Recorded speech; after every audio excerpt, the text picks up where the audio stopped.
Hello. What's up this afternoon, everyone? Uh-oh. Echo. What's up this afternoon, everyone? Welcome. Fine Tuesday to you all. Good to see ya. What is up, Apocalypse Autumn Wings? Unglued before I weep, Lord boys. How is everyone doing today? Oh, we're gonna have some fun today. We had fun yesterday trying to storm off in standard. Well, today, we're gonna do some more standard jank. I got a couple of decks, actually 3 decks. We're going to start with this crazy Rakdos 5-color Treasure Dragon deck, but we got a couple of interesting backups too. So Treasure Dragons to start, backup decks. This deck, I don't know let me know what you think about this deck. Hey, what's up, Kitty G? How are you? Fine Tuesday to you as well. What's up, Dylan Hunter? What do you think of this deck? On one hand, it's a Teleportation Circle deck, and Teleportation Circle is certainly spicy and janky. On the other hand, it is a Ren Ezekiel Chariot deck. I guess it's not as bad as being a Elrond's Epiphany deck at the moment, but still, I don't know. Is this spice? Is this not spice? But maybe we try some teleportation ban. And then we also have this really weird looking Jeskai Mill deck that I found that is trying to Tasha's Hideous Laughter, copy Tasha's Hideous Laughter with stuff like Galvanic Iteration, flashback Tasha's Hideous Laughter with Bloodthirsty Adversary, and just maybe mill the opponent out by casting enough Tasha's Hideous Laughters and or Maddening Cacophony. So that's a plan for today. Treasure Dragons and more in standard. Have you tried Bant Human Party? We've played Party before rotation. I haven't tried it since rotation. Is it actually good? Hey, what's up, Wizzo? How are you? Good to see you. I was tapped out and that ring just made me poop my pants. My apologies to your pants. So hopefully everyone's doing well today. Why did you not stream your Pioneer League? You just talked about it on Twitter, or is it for YouTube? Yeah, it was something I was trying to do for YouTube, for a YouTube video. So that is the main reason. Also, Pioneer just hasn't been super popular on stream, so that's part of it. Well, I've talked about this before, but it seems like older formats, Legacy, Modern, Pioneer to some extent, do better on YouTube, and then Arena tends to do better on stream. Not sure exactly why. Different audiences, maybe. I think YouTube subs have been around for a while and are used to Modo because that's all we played before Arena came around, so maybe it's more accepting of older formats in Modo than Twitch is, and Twitch seems to like Arena more, although we still do both on everywhere. So hey, what's up, Dogamyth? How are you? So anyway, that's a plan for today. Starting with dragons, having fun, jumping around. Hey, what's up, Doug? How are you? Good to see you today.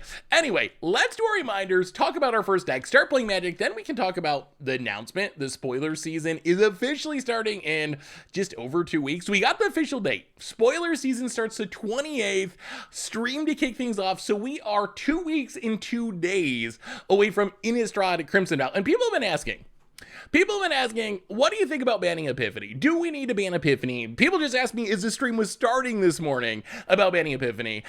My feeling right now is, should Epiphany be banned? I don't know, probably. Like, I do not enjoy playing against Epiphany. On the other hand, I'm not at a point where I'm ready to like really push for and call for a ban just because we got a new set coming out in like 2 weeks. We're getting spoiler season, getting a new set release. If we get to Innistrad Crimson Vow and nothing changes and Epiphany is like a huge percentage of the meta, then I am fully on board with calling for the banning, trying to get out of the format, because I don't think we want to deal with it for the next year. I know that there's definitely, we talked about it a lot in the podcast yesterday, which you can find on the YouTube channel, you can find it on Spotify. I think it's an interesting conversation. Is Epiphany broken? Is it the cards around Epiphany that's broken? If you ban Epiphany, the other cards just take and fill that void. Well, why wait until Vow? The more good blue cards they print, the better Epiphany gets. I mean, the hope would be that they print enough other good cards that other decks can compete with Epiphany, and maybe Epiphany is just another good deck instead of a tier 0 deck. The thing that makes me nervous about that theory is I worry that the Izzet Shell is just really strong. Like, that is my big concern. Like, the Izzet Shell, I think there's even a conversation we had about whether, like, would banning Epiphany fix it? Like, if you ban Epiphany, like, you still got Goldspan, you still got Smothering It, you still have a ridiculous amount of good support cards, like Expressive Iteration. If you ban Epiphany, does it matter? Like, sure, I guess it would power it down to some extent, but is it Shell still going to be really, really good? What if you banned Expressive Iteration? Like, say we do need to ban something. What if you banned Expressive Iteration? Like, would that power down, is it more effectively than mounting our own Epiphany? I don't know, but I don't know. If you really want to see a banning now, I'm not going to fight against it. Like, if they announced tomorrow that Epiphany would ban, I would be happy and thrilled because I just don't like playing against it. But with a new set coming out so soon, I don't know. I'm not ready to make it like a huge, like, push, Wizards, you gotta be on this, it's ruining the format, just because I'm holding out hope and crossing my fingers and praying to the Magic gods that maybe somehow, against the odds, Crimson Vow's gonna just make the format, like, make Epiphany not the best card in the format. Is that likely? Probably not, but I would be super happy if it did somehow happen. I mean, the big issue with Epiphany is I think it is true that it does push mid-range out of the format, and it's really difficult. It's really difficult for mid-range decks to compete with Epiphany. There's a chance that you can go under Epiphany and get really aggressive and, you know, counter your opponent's wrath or whatever and get them. There's a chance you can go over Epiphany with maybe some sort of ramp deck or like Demir Control has had some success. What you're not going to be able to do is just go toe-to-toe with the Epiphany decks with some sort of mid-range pile. And I think people like mid-range piles sometimes, so it's a little sad that that's missing from the meta. But anyway, let's do our reminders, talk about this deck, start playing Magic, and then we talk about Epiphanies. We can talk about whatever y'all want to talk about. Crimson Vow, what could they possibly print to dethrone Epiphany? So replay YouTube, that's where you'd find all the old streams, normal YouTube. Oh, also we can talk about movie night movies. We've talked about it a little bit before, but I think we're actually going to try to do a movie night. Normal YouTube, yesterday's Budget Magic was a pretty good one. Skeleton Tribal for Standard. Tomorrow we are moderning, or no, wait. Today's Tuesday. Tomorrow we are moderning for Against the Odds. It is tomorrow. Playing some curses, some curse action in Modern. A reminder that our sponsor tonight is Card Kingdom. And if you need some magical cards, you can get them from over at cardkingdom.com. Even get a free goldfish sticker. Let them know you want one. They'll hook you up. They're super cool like that. So thank you to Card Kingdom for supporting the show. Otherwise, merch page, tokens, t-shirts, playmats, good way to support the stream and the channel and the site. Donations, always appreciated, never required. $2 or more gets your message read on stream. Hey, thank you, Irate Irish. Yeah, that's one thing I can do kind of well. I can't pronounce things at all. We know that, but I can just keep my mouth moving and say words for a very long period of time. That might be my biggest skill in Magic streaming. just talk, just keep talking, just keep saying something. There's still plenty of counter spells in Standard if you want to battle against Epiphany. I personally don't play Epiphany, but I believe there are plenty of cards that can beat it.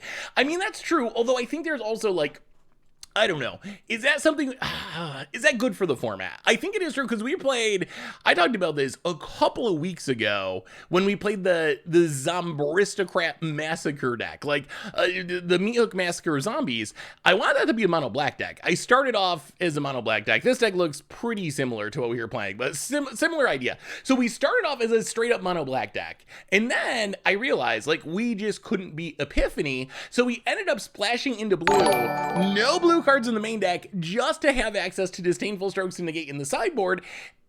Do we want people to have to splash into blue? Do we want Gruul to have to be Teamer to have a counter spell? Which is what we saw at Worlds. Like the Gruul deck was just like Gruul midrange, splashing specifically to have Negate to be able to stop Epiphany. Is that good? Is that healthy? I don't know. That's up for debate. We have a new donation, and then we're going to talk about this deck and start playing Magic. We have a donation from W. Van Haas. How are you today?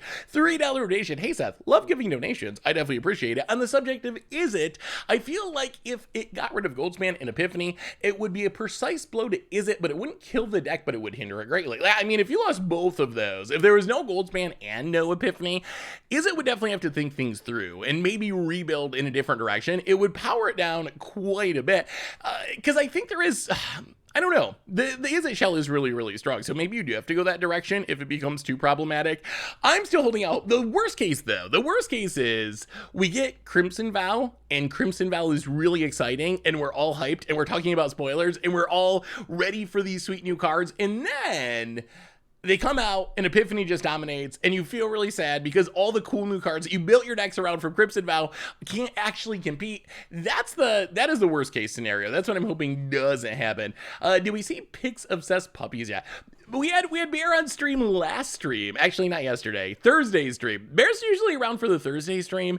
The afternoon streams, not as often just because he gets bored. He'll like sleep for half of it. And the Thursday stream, I don't think I told you this, and I promise we're going to play Magic. The Thursday stream, we had Bear here all stream. He slept for like the first couple hours. And then the last hour of the stream, he woke up in like 8 a a full package of like 80 clothespins. I don't know if he ate them, but he tore them apart and chewed them all up. So he gets bored and then he just chews on all kinds of wild things. So I'm trying to be careful of that with the stream. I haven't figured out the best way to handle it, honestly, because I like having him around during the stream, but then he gets bored after a couple of hours, and then bored puppy just means chewing everything puppy. And I feel bad because I can't go take him for a walk or whatever, but hey, what's up, Great Destroyer? How are you? So anyway, what are we starting with today? This is 5-color Rakdos Treasure Dragons, and this deck is pretty wild. So as you can see, our lands are Rakdos, our early game support cards: Shambling Ghast, Kalen, Magda, Seize the Spoils, Skullport Merchant. They are all Rakdos. They also pretty much all make treasures. Makes a treasure, makes a treasure, makes a treasure, makes a treasure, makes a treasure. In Unexpected Windfall makes a treasure. So the theory of this deck is we can make all 5 colors of mana, not with our mana base, but with our treasure production. So the early game, we want to be making treasures, getting them on the battlefield, maybe filtering through our deck and drawing some cards, because what we're trying to build up to is big old dragons. Our biggest and baddest is Tiamat. Tiamat gets us 5 other dragons. It can grab Old Maw Bones, it can grab Infernal Star Mounts, it can grab Goldspan, it can grab Immorith, it can grab Immers from Predator, it can grab Icing Death Frost Tyrant when we have early scene. There's a Moonveil Regent, there's a Even Death Dracolich. So we get to tutor up a whole bunch of dragons. We can also use Magda with the treasures to tutor up Tiamat, to tutor up the other dragons. We're going even deeper though. We even have Haunting Voyage that can reanimate all creatures of a chosen creature type. So if our dragons die, or they get in our graveyard with Seize the Spoils, or get in the graveyard with Unexpected Windfall, we can get them all back into play. And that's the deck. Make treasures, use the treasures to cast dragons. Hopefully Tiamat, use Tiamat to get more dragons, cast those dragons, and hopefully dragon our way to victory. Sideboard, a little bit of this, a little bit of that, mostly a bunch of removal spells. Little nervous about how this will go against Epiphany, but we're gonna find out. We're gonna find out and see what happens. Hey, what's up, Dive? How are you? Chew toys for Bear. Oh, Bear has tons of chew toys. He has so many chew toys. Many chew toys. He has bones, he has pig ears, like he's got it all. He's got it all, but Bear likes to chew what he likes to chew. That is one thing I've learned about Bear. Also, Bear, hey, what's up, Megatronus? How are you? Good to see you. Good to have you. Are we talking about a dog or a kid? Pretty similar, but it is definitely a puppy. He cracks me up. We'll go out and like take a walk, and if he's tired, he will plop down and sleep literally anywhere. Like, I'll take him out, and we'll do our little walk thing, have a nice little puppy walk, and he will just be done, and he'll get to the point where he just doesn't want to do it anymore, and he will just lay down in the middle of the road, just plop down on his belly, and he will not move. I'll have to literally go and like pick him up and carry him back to the house, or carry him to the car, because he just gets in like tired puppy mode. And when he gets into tired puppy mode, you're not moving the bear. You're not moving the bear, no matter how much you want him to move. Oh boy. All right, how's this hand look? So we have Shambling Ghast. I mean, I guess this is fine. If we can get to Unexpected Windfall, that makes treasures, that gets us to dragons. We just need this Shambling Ghast to die mostly. Don't meddle in the fare of dragons, for thou aren't crunchy and go good with ketchup. Words of wisdom, words to live by. So yeah, how are you feeling about Standard then? We've been talking about it. I've still been kind of enjoying it, as much as I hate getting Epiphany, but I've still been having fun playing the format. Have you still been having fun? That's the most important thing. We talk about this all the time. Like, it's not about winning or losing. It's not really about your record. We play games because they're fun. Have you been having fun with Standard? I think that is the most important thing. What is our opponent doing? Red Field of Ruin. Not really? Okay, because, I mean, that's what's going to convince me that we need a banning. Like, what'll convince me we need a banning is people not having fun with the format. And while I definitely agree that losing to Epiphany is not fun, that is not an enjoyable way to lose a game of Magic. Well, get in and hit ya. In general, I've still been having fun with the format. Seth, are you guys going to do a special Halloween episode? I long for the return of Spooky Boots, but would love to see Spooky Tribal, where you build around zombies, vampires, werewolves, and spirits. Definitely doing a Halloween-themed Commander Clash episode. So that's definitely happening. Haven't decided exactly. It's a Demon Bolt. Haven't decided exactly what that looks like. One thing we were considering was horror movies. I think that could be interesting. horror movie themed Halloween episode where rather, because we've done Halloween specials like The Simpsons, I guess. Basically, every season of Commander Clash has had a Halloween special. I was wondering though if Halloween movies would be interesting, like rather than just anything spooky, because we've done a lot of those in the past. So we played skeletons, we played werewolves or whatever. What if we did horror movie theme? And if you had to build a commander deck around a horror movie, which one would you choose? Do you have any suggestions, any advice? Huh. What is our... They're mono red something? Well, go to combat. Hit ya. The question is, when do we start... When do we start casting stuff? All right, opponent's going to Field of Ruin. So let's float the mana. Get a mountain. Maybe we want to get down. Oh, they are. Oh, they are Epiphany. So they are an Epiphany deck. Okay. I kind of want to sack this and play Imareth. You know what? That's actually probably not worth it. All right, we'll just hit you. Opponent takes it. Down to 13 past the turn. We can flash in Even Death Reckless. Just see if that's good enough. Chucky with Stuffy. Ooh, that's a good one. Texas Chainsaw Massacre. You get 2 cards for it. Chain Hook Massacre and Flesh Taker. Those are pretty... Huh. Okay. Opponent. Opponent with the Fading Hope. All the Walking Dead characters are together. That's another thing we've been debating. How are we going to handle Universes Beyond? When the Walking Dead Secret Lair drop came out, we kind of made a decision that we were going to avoid it for the time being. However, I don't know if we can keep avoiding it forever. Like, we're going to get more Universes Beyond, whether we like it or not. That's a done deal. It's happening. We know all those crossovers are coming. How do you feel about that with Commander Clash? Like, I feel like we probably just have to start playing them because it's happening regardless. So it's silly to try to avoid playing Universes Beyond forever. The Beggar, welcome to the Fishbowl. Thank you so much for your subscription. Big soup cheer for you. And Delphi Guru, welcome you to the Fishbowl. Big soup cheer for you as well. Thank you. Opponent being super obnoxious. Dividing by 0. Our Even Death Threglish.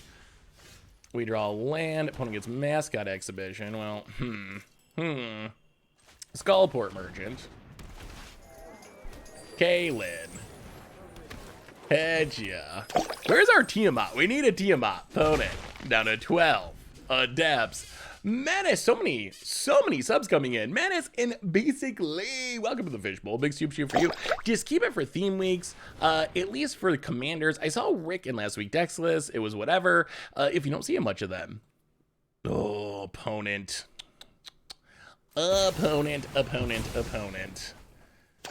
Wrathing our board like a jerk. No offense. Opponent passes. Well, Imareth. Opponent's probably not expecting the Imareth. Takes the beats, play the land, pass the turn, don't kill our dragon, we need to draw some cards. Jim, still the subs are coming. Thank you so much. The hype train is rolling. Jim Owen for the 33rd month. Big soup cheer for you. Thank you. But what do we do once, Lord of the Rings comes out and it's just a real set? Should we try to not play it?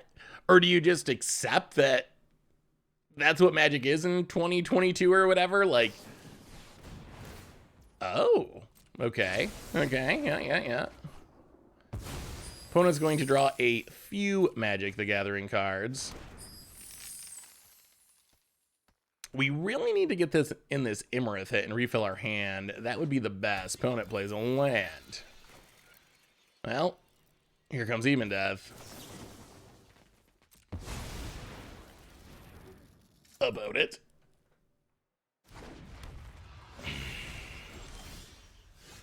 Well, Goldspan Dragon.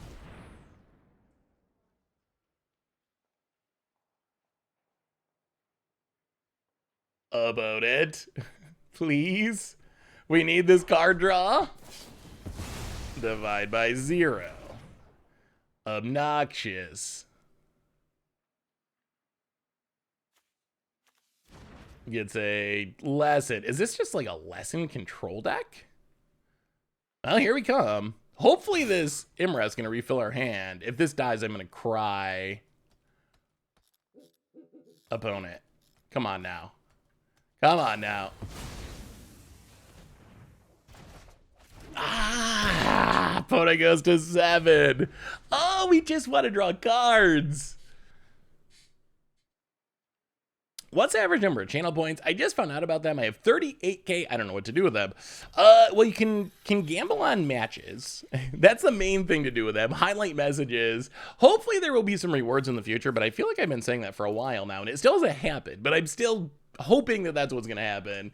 I'm blown away by the Lord of the Ring. Blown away that Lord of the Rings is a whole set. They don't just isolate that set from tournament play. They could have done whatever they wanted with limited. Yeah, I mean, that's not only did they have an entire set, but it's going to be modern legal. It's going to be in historic on Magic Arena. Like, it's a real set. It's a real set. Memory Deluge. The opponent.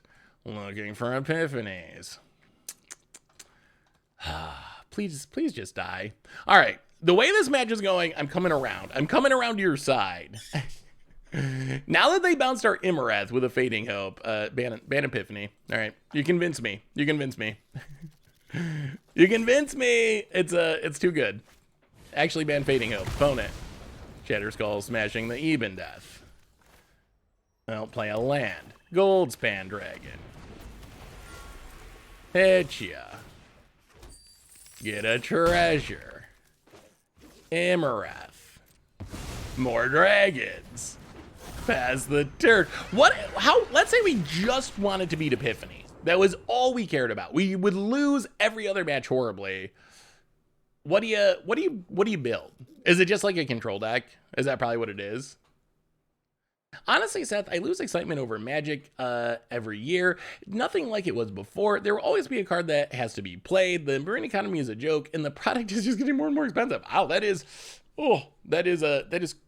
harsh, but I do think there's some fair criticism in there. Opponent. Mascotting. Plays a land. Well, we will unexpected windfall. Discard a swamp. Make some treasures, draw some cards. Play a land. Old Gnawbones. All right, will you die? Will you just die already, opponent, please? Go to combat. Attack. How will it go horribly wrong? Make a treasure. Our deck is doing cool things. It is doing cool things. 4 Duress, 4 Test of Talents, 4 main deck negates. Those cards, yeah, those are some good options against an opponent. Divine by 0. Bounces Immerith. It's an environmental sciences. If the end result of this is our opponent just copies Epiphany and takes 2 turns.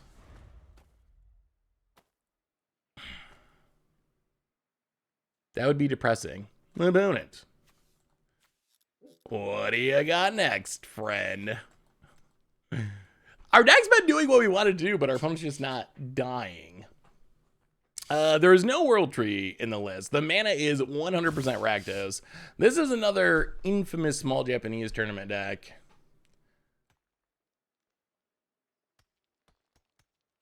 Sure. Down to 13. Opponent.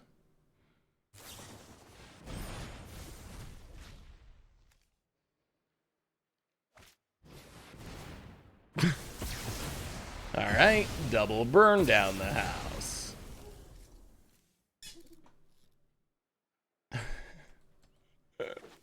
Plays a land.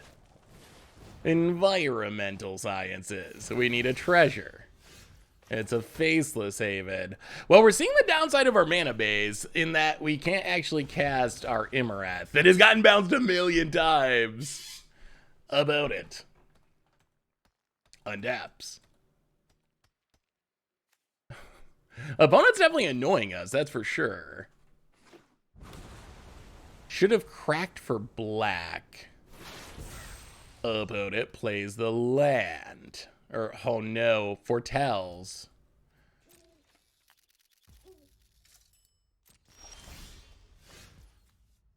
That's a dead card. Well, Faceless Haven. Go to combat. So this has got to be the removal spell. Go to combat. Attack ya.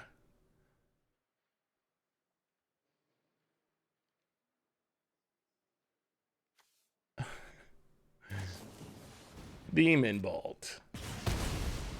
Dragon down. Well, even death. Try it again. But our opponent gets to go 7 cards deep with Memory Deluge. Oh, is kind of obnoxious, isn't it? Memory Deluge.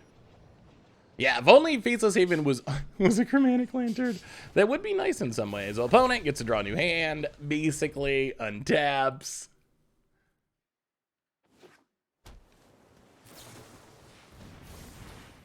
And we scoop it up. I will say the play pattern of Epiphany is... it is ridiculously unfun. I think everyone is pretty much in agreement on that. So... I guess we can try to steal our opponent's Epiphanies, bring in Professor Onyxes, go down Eaten Alives, go down Dragonfires, because our opponent doesn't actually believe in creatures. Blood on the Snow, also not doing much. Run it like that. Couldn't we have won? How?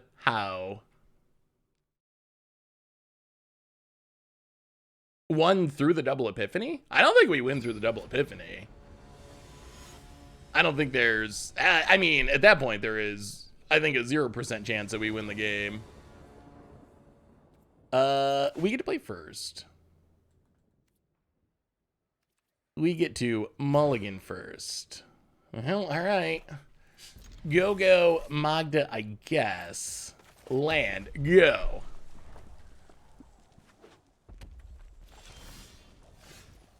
Well, land. Magda. Would be nice if it stuck around to make a treasure or two. Opponent. Kills it with a land. Okay.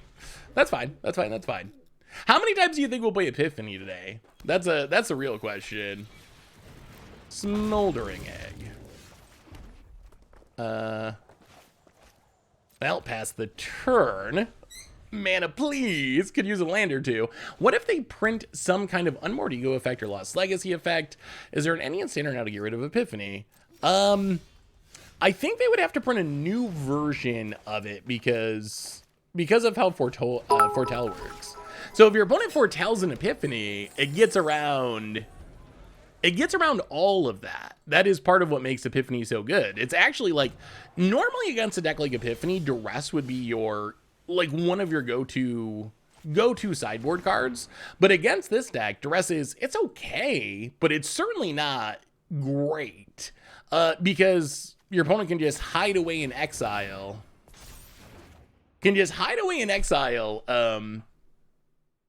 All of their payoffs. Opponent untaps. I also think that Divide by Zero is, that is a card that has proven itself to be incredibly strong in Standard. It is pretty much a remand. Zelslug, welcome to the fishbowl.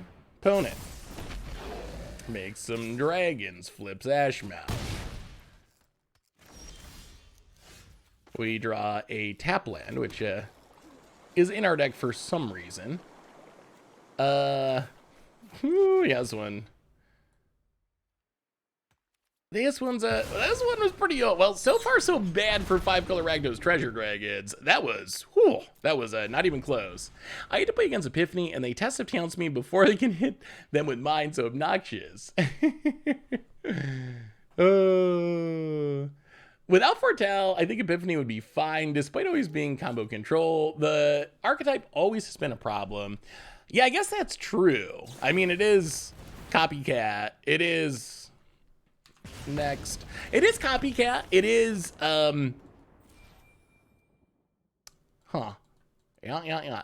It is like Copycat. It is like Splinter Twin. Those are archetypes that, when they're good, they do tend to dominate Standard. And other formats as well. Yeah, Foretell is only as a sorcery, so you're not doing it in response to a duress. But that's one of the big upsides of Foretell is you get to hide away your cards in a way that no one can interact with them. I used to love extra turn spells back when they were jank. I hate them now that they're top tier Standard threats.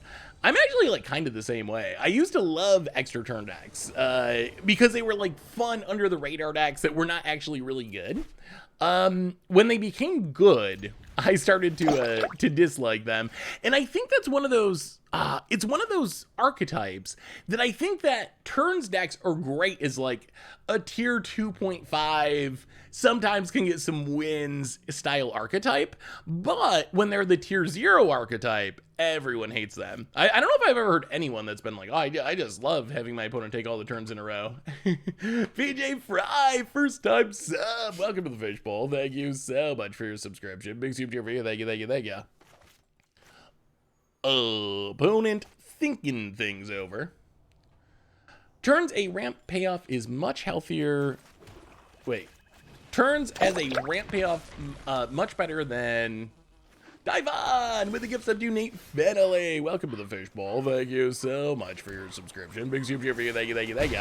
Get in with the shambling gas past the turn. I wonder if this, what do you think of the plan of not actually having lands to cast all your spells? That's one of the things that drew me to this deck, because I would normally lean towards that being just a non-starter. I'm curious if it can work. That's one of the things we want to keep an eye on with this deck, because the mana is not anything I've ever seen before. What's worse, an infinite turns deck or infinite Mindslaver deck? I mean, basically the same thing, right? I think they're essentially equivalent. So far, I would say that the mana, the idea of playing mana this way has not been super positive.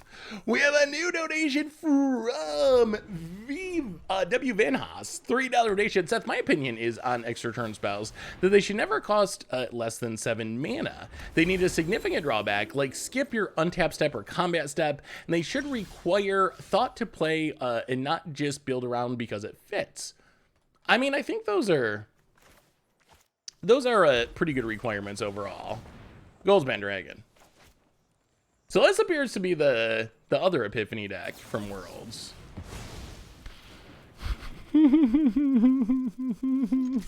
I just want to cast Sweet Dragons. We just want to cast some Sweet Dragons, that's all. Opponent says, oops, like, okay, sure. I don't think it's a mistake, like, what are we going to do? Opponent, gonna loot. Interesting to see the Celestis seeing play just on its own as a looting engine. Oh boy, okay. So I think this might be a quick one. This might be a quick one with this deck, because I think my initial instinct that your deck should have lands to cast your spells, that might actually be true. I think the idea of like, oh, we don't need mana. Who needs mana to cast the colors of our spells? The idea is interesting, but in practice, we've had a lot of Imaris kind of chilling in our hand when they'd be a lot better on the battlefield, attacking and drawing his cards. You should run Temple of the Dragon Queen X4 at least. Yeah, I mean, more tap lands, but opponent going to do some looting. This is an infamous small Japanese tournament deck that apparently went 3-0 in an infamous small Japanese tournament. I don't know what that tournament looked like, but does our deck run Epiphany? No, we're not dirty Epiphany players. Does our opponent's deck run Epiphany? Oh yes, they are an Epiphany deck. But then so is pretty much every standard deck about it. Well, Eben Death. Take that, opponent. Oh. Could you imagine if we could play the Imarath? How good that would be? Or play the old Gnawbones and make a bunch of treasures and then play the Imarath? That would be spectacular. That would be so good. Yeah, we might have to try to do some updates to this deck already. Duresses. Surprise! Surprise! Here's some dragons that we will never be able to cast. About it. Loots with Zealous. Come on. Come on, deck. Random red source. Well, Faceless Haven, Hideous.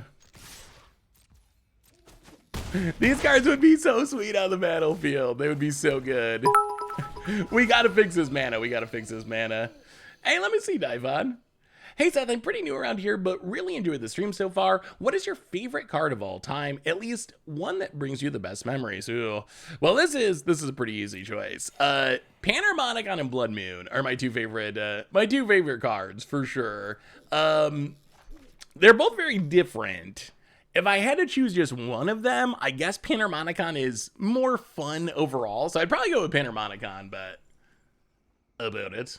Yeah, I mean, technically a 2-turn clock, but our opponent's deck is just a pile of removal, so my hopes are not super duper high that we're going to be able to get in, like, hits. Leer. Okay. And so opponent has many cards essentially in hand.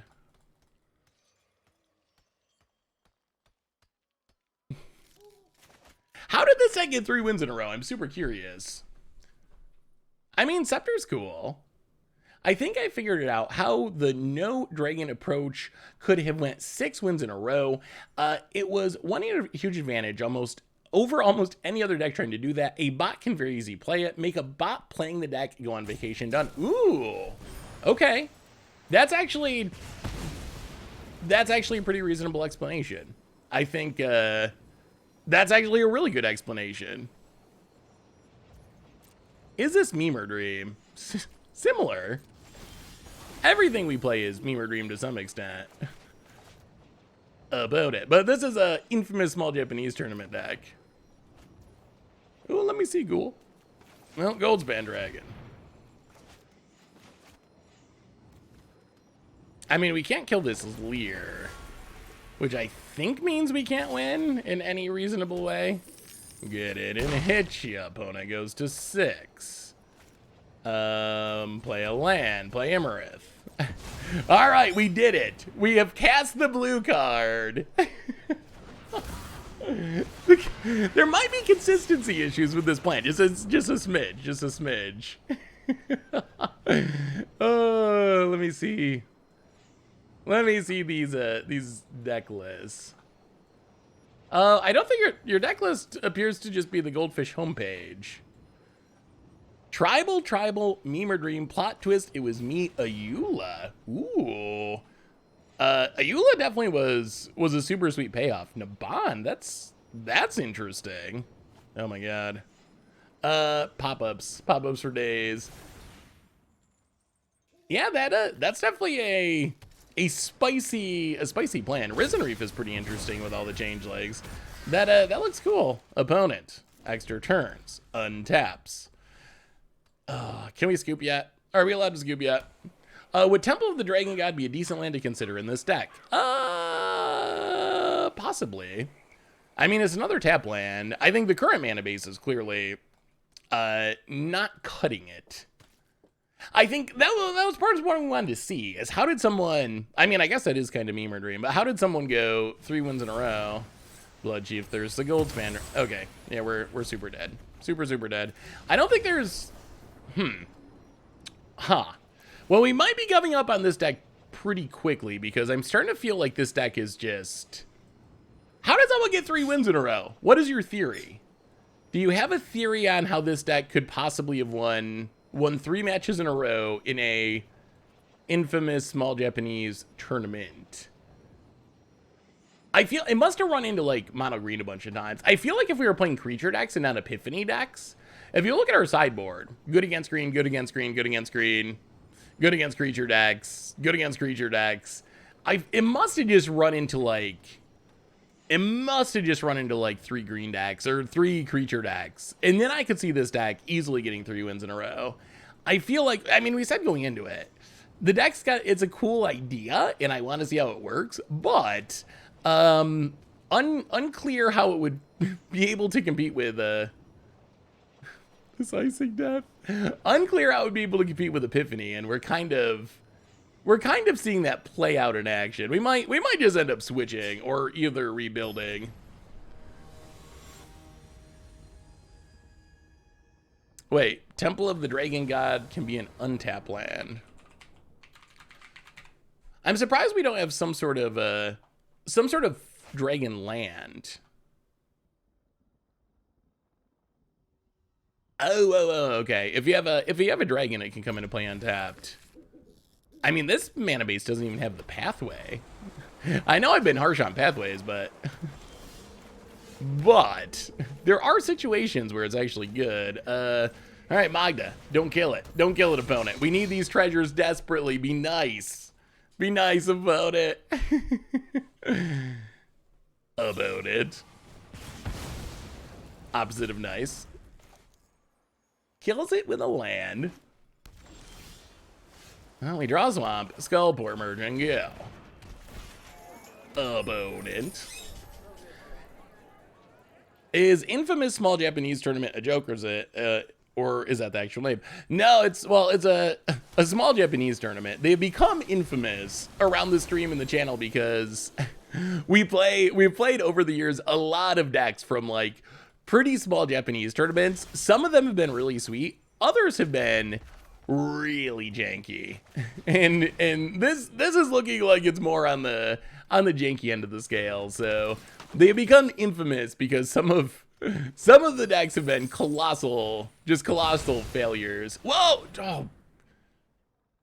I don't want to pay with 2 treasures, just 1. Oh. Arena, why? Oh my goodness, and all of our treasures go away for nothing. Well, hit ya. Sure, phone it. Down to 19. Pass the turn. Yeah, I've never really played Caitlyn decks before, but apparently there's no middle ground, no half measures with Caitlyn. Oh dear. Oh dear. Whenever someone foretells a card and they have blue mana in their deck, I just recoil in horror. Opponent. Celestis is going off. Like maybe Celestis is insane. Maybe Celestis should be in this deck. Well, boom. Caitlyn. Opponent. I'll go to combat. Hit ya. Take that 2, opponent. Down to 18 fast a turn.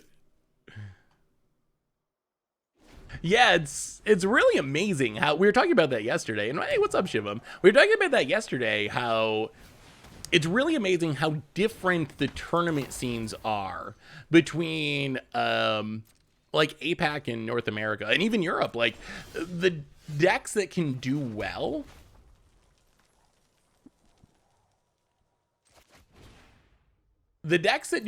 in tournaments over in Japan are decks that I have never seen do well in North American tournaments. And there's been so many cases throughout the years of like Japanese pro players doing things at the pro tour level or worlds level that just catches everyone by surprise, like really innovative, creative deck building.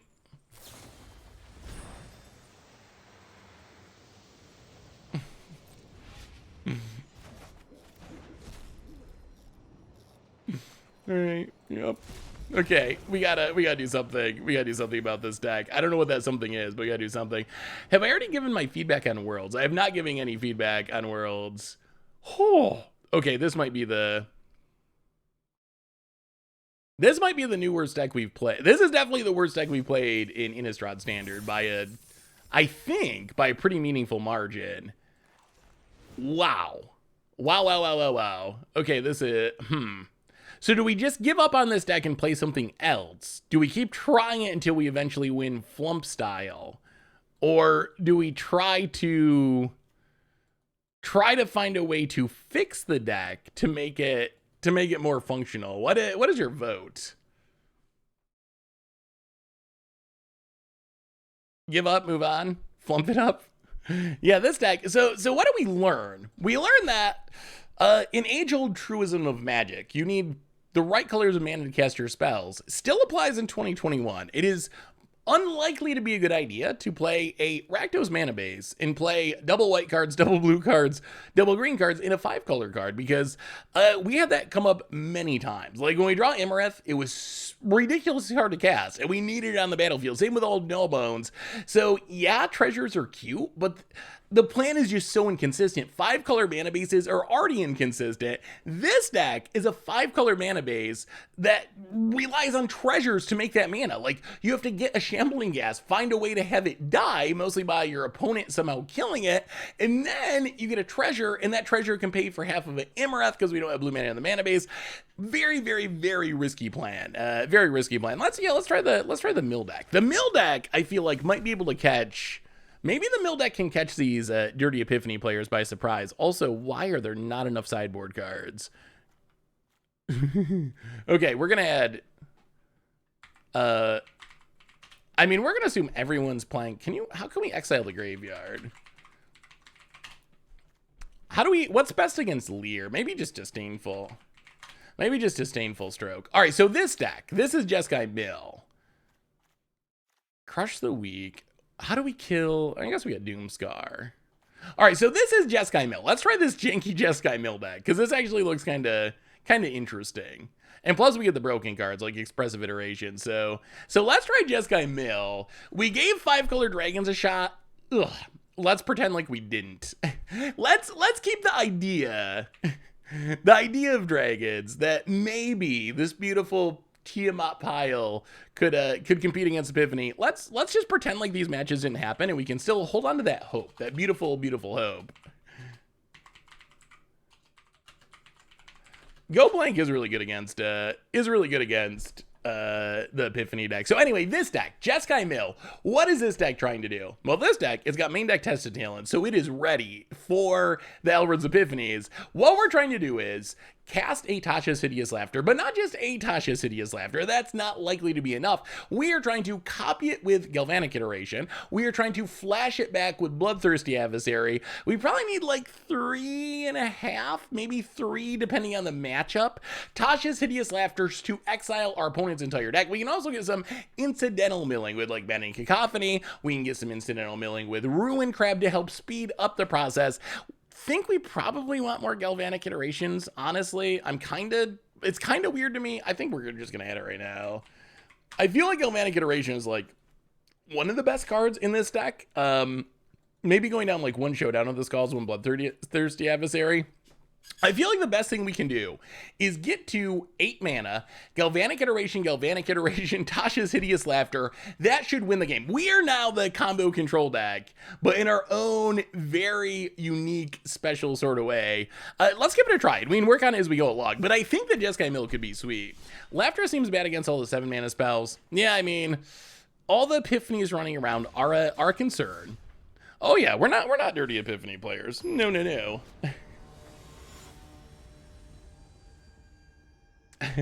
Yeah, the 5-color Rakdos Dragon deck did not actually work out very well. I mean, we could play Epiphany, but why do we need Epiphany? Ooh, all right. Nut draw. Cacophony and Tasha's Hideous Laughter in the same hand. Okay, that's good. That's what we want to see. Island, go. Don't Epiphany us. We got a bunch of sweepers in the sideboard. Is Weathered Runestone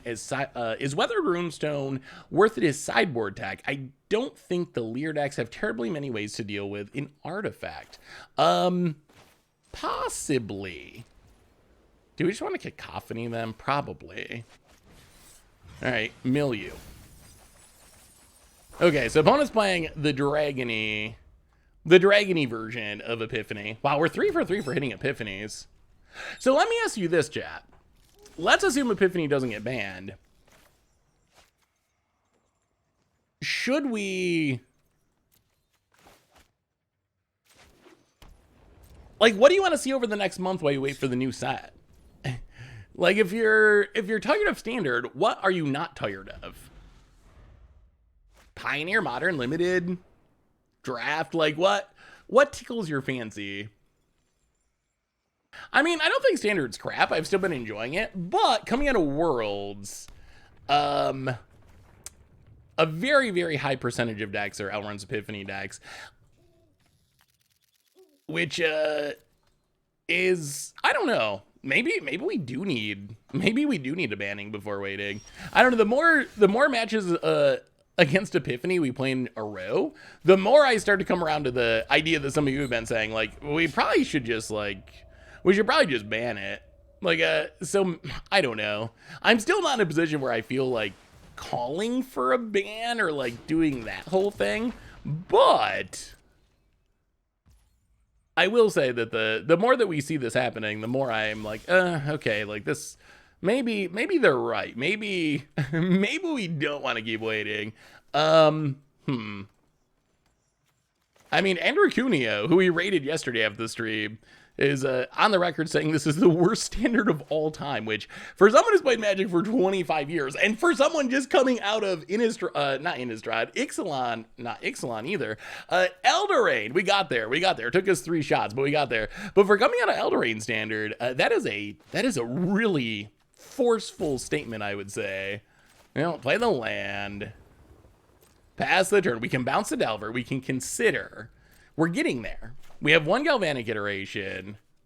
It would be sweet if Tasha's Hideous Laughter was an instant. Delver, is it flipping?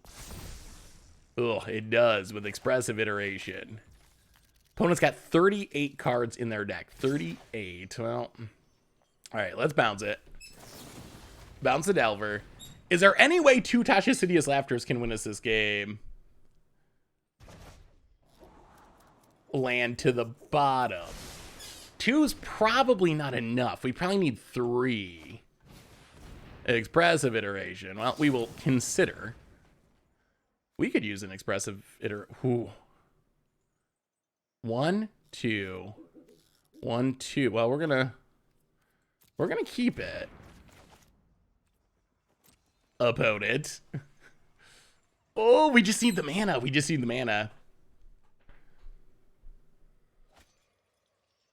I mean, I don't think this is the worst Standard of all time, but I mean, I think this, like I said, I've still been enjoying this Standard, although the more games in a row on stream that we play against Epiphany, the less I enjoy it. Well, how do we do this? So, Hideous Laughter in hand. Showdown of the Skalds exiled. Pathway on red. Showdown of the Skalds. Draw some cards. All right. Pass the turn. I think we got a shot. I think maybe we solved it. Maybe we solved it with Mill. Maybe this is the solution to the Epiphany problem. Wouldn't it be hilarious if copying Tasha's Hideous Laughter was what ended up being like the best thing in Standard? I mean, we can put counters on our Ruined Crab. Don't underestimate the power of counters on a Ruined Crab. Opponent gets it. It says. We're not running Epiphany, though. It says, ooh, okay, Suspicious Stowaway. Interesting. And what do you got about it?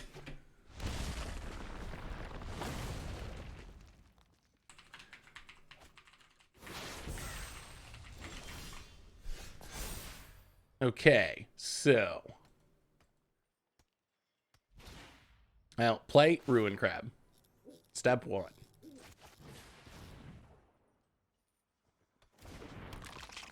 Pathway on red. Pathway on red. Milieu. Opponent's gonna kill the crab. Sure.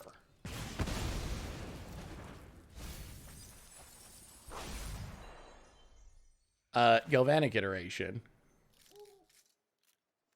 1, 1, 2, 3. 1, 2, 1, 2, 3. All right, Galvanic iteration. Cacophony. Milieu for 16. Okay. Yes. Mill 'em. Memory Deluge. Mill 'em. Pass the turn.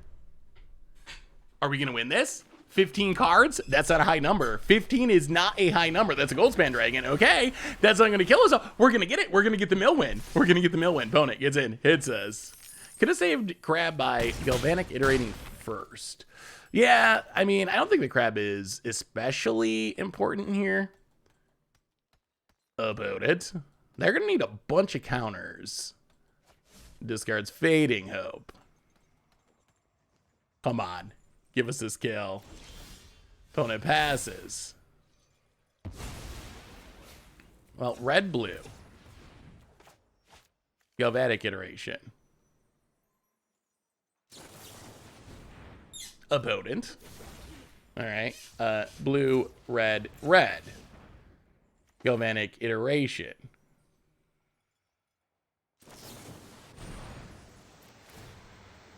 Copy it. Here it comes. Here it comes. Here comes the win. Deserted Beach. Hee-ha. Oh, what was our hideous laugh? I can't remember. Hee-me, ha-ha-ha, hee-hoo. Opponent counters it. Get him. Get him again. That's all. And opponent done. And that is the hideous laughter. After doing Goldfish in the Fishbowl, are we laughing hideously today? We are laughing hideously at our opponents. We are that game at least. It actually worked that game. Do we really need to be showdown of the Scaldzing? Like, is that really necessary? Do we not have enough good card draw in blue that we can avoid having to play showdown of the Scalds? That seems like a somewhat odd choice. Well, we're all in on the test of talents. We're all in on the test of talents. You're not gonna epiphany us. Go down. What? Memory Deluge might be better. What if we take out the showdown of the Scalds and replace them with Elrond's Epiphanies? How about that? Oh, maybe the person was saving wild cards. I'm not sure if this was. I feel like this was a paper deck, but I'm not. I don't remember for sure. We'll go down a showdown. Maybe go down one more adversary. Oh, I just want to test the talents him. Is that too much to ask?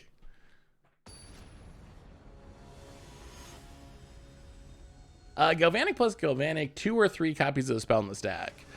So Galvanic, and then the first Galvanic copy is the second one. So then you have two. Then you have 2 Galvanics, and then you get 3 copies. So yeah, I believe you just get three hideous laughters with 2 Galvanics. Well, we got the test of talents, which we will use pretty aggressively. We don't have any mill at the moment, but we'll find it.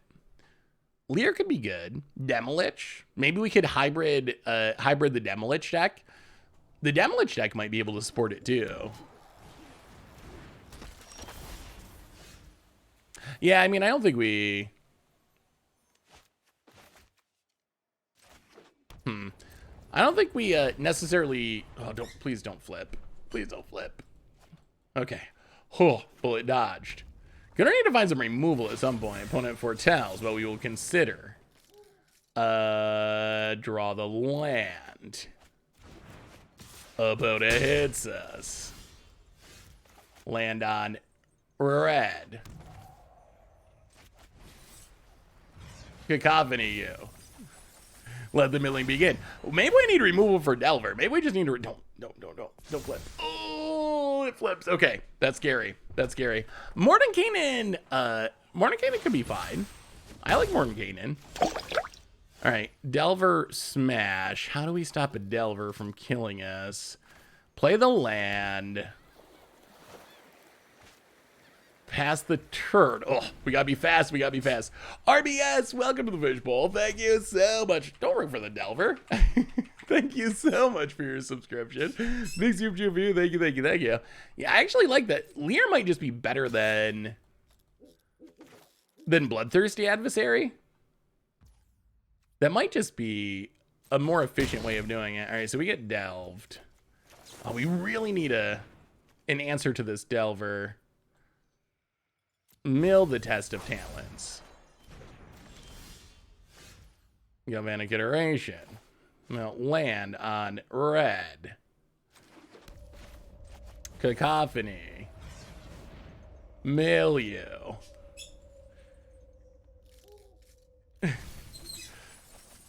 Okay, oh, we mill him into a Hermit. That's awkward. Pass the turn. This Test of Talents is not doing much of anything. Opponent, behold a multiverse. Boom. Not happening. None of it. And Test of Talents gets cards out of our opponent library. It's essentially a mill spell. It is essentially a mill spell. That's one card out of the... Oh, Goldspan in hand. Please don't draw land. Please don't draw land. That clock would be too fast. About it. 34 cards. Hits us. Uh-huh. And... Oh, tap land. Okay. So we're dead in 2 turns. Well, Tasha's Hideous Laughter. 22 cards. Oh, opponent molded 5-2. Goldspan. Down to 1. Gets a treasure. We need a land. We need a land for the iteration. Oh, now we draw the Fading Hope. Oh, so we got so close. We were actually super close. Come on. Come on. Oh, they have a... we were so close. I guess it wasn't going to work anyway, unfortunately. Is deck thinning mill? Well, I mean, probably technically not. However, any way we can get cards out of our opponent's library is good with us. Like, every little bit counts. There's definitely been mill games where you end up like a card short. So I think that the incidental upside of getting a card or two out of the library, I wouldn't call it a mill spell, but it is a bonus. It is a bonus. Hey, what's up, Stone Rain? How are you? Good to see you. Good to see you. We are. I figured you'd get a kick out of the Hideous Laughter. Okay, so we're on the play. Another question. Maybe, do we need real removal? Or maybe it's just unfortunate that our opponent's playing Delver. Who plays Delver in their Epiphany decks? I mean, I guess that's the good news about Standard is there is a diversity of Epiphany decks. You can play Lear Epiphany. You can play Epiphany with Delver. You can play no creature Epiphany. You can play Goldspan Epiphany. Like, as long as you're getting Epiphany and casting it, there's all kinds of options. There are plenty of options. He-me, ha-ha, hi-he-hoo. Oh, the Hideous Laughter. Hitting higher cost spells with test might get more value to Laughter as well. Yeah, I mean, I don't think you can... I mean, we would like to hit Alrund's Epiphany, actually. But we'll take whatever we can get as far as countering stuff, I think. Ooh. Well, if there's one thing I know, it's that... I know this from Modern. 2 crabs is actually a pretty fast mill clock. We might be able to just... I mean, it does require hitting land drops, which is not a guarantee. Send the crab message. About it. Nilver of Secrets. Land? Yes. So I'll play the land. Milieu. Oh my god. All right, we've milled our opponent into some goodies. Pass the turn. Opponent. Delver of Secrets. How many cards in the deck? 39. We're getting closer. Leaves it on top. It is not a Delver card. Opponent. Expressive Iteration. Give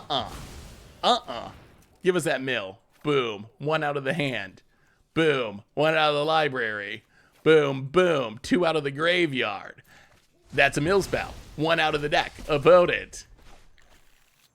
Draws a card. And... so we know the hand. Oh, we might do it. We might be able to do it. Tap land. Opponent goes to combat. Ooh, I think we're going to bounce the Delver. Because we want to scry for a land. Pick it up. Tasha's Hideous Laughter. It's not a... Ooh, is it worth it? Is it... Do we keep it? Do we keep the Hideous Laughter? Why are we splashing white? I mean, we do have Rast in the sideboard, although I think there is a... Again, this is a... Not a deck that we built. I think there is a real question as to whether you need to be in Jeskai.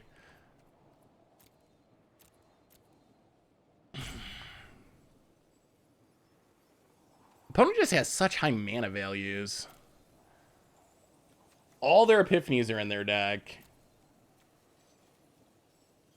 I think we gotta go bottom. Okay, there's the land. Play it on red. Milieu.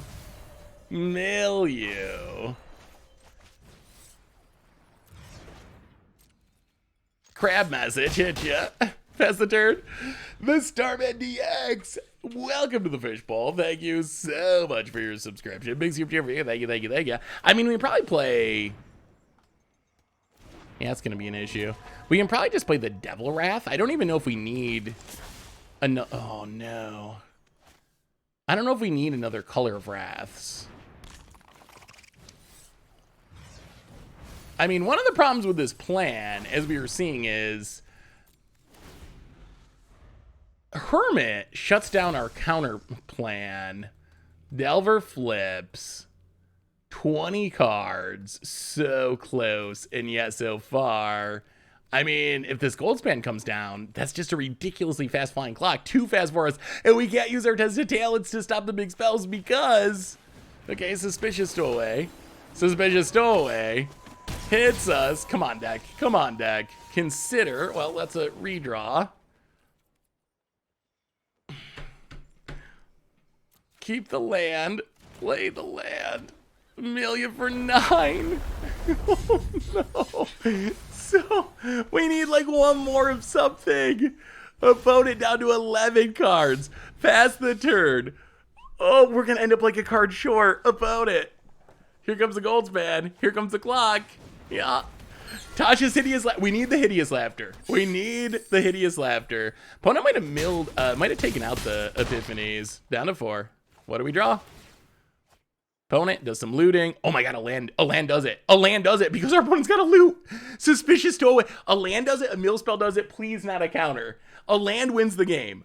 Any land wins the game. Opponent. I mean, I think it wins the game, unless they have removal here. Come on, deck.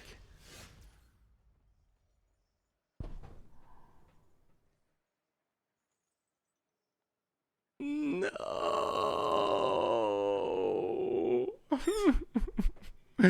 Oh, so much of our deck wins the game. So much of it wins the game.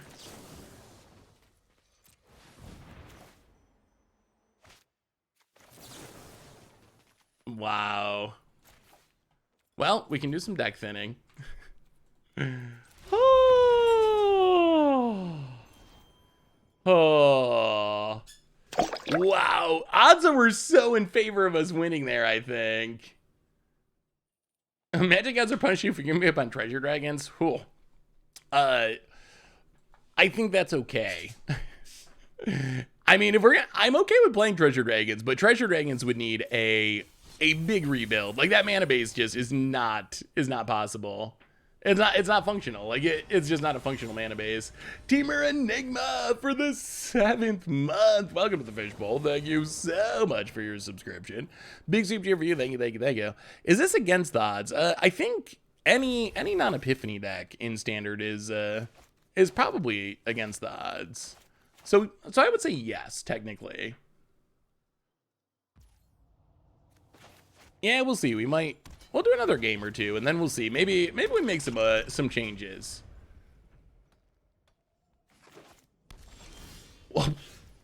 Oh, a green-white dual land? What is this card? Overgrown farmland. Where did this come from? Pass the turn. About it. I mean, I think we can replace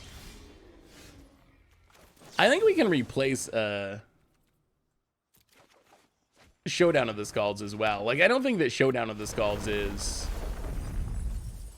is something that is 100% necessary. And let's scry. We'd love to hit a red source 4 Showdown of the Scalds. We need the mana. I love Tasha's Hideous Laughter. It is a plan of the deck, but we need the mana to cast it. We need the red source. The other upside is it would improve our mana too. Yeah, this is a Scoot Swarm deck.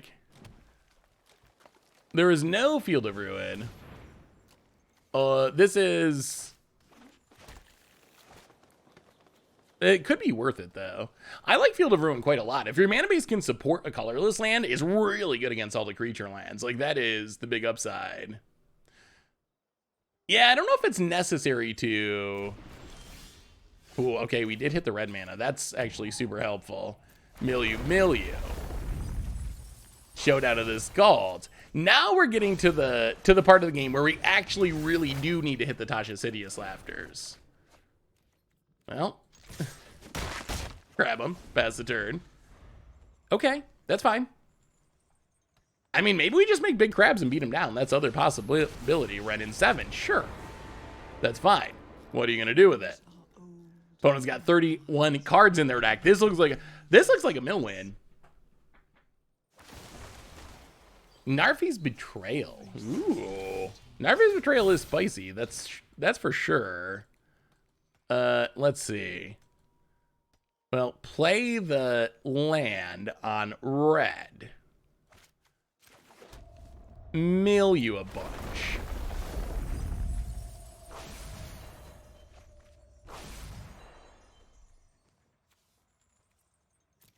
One, two, three, four.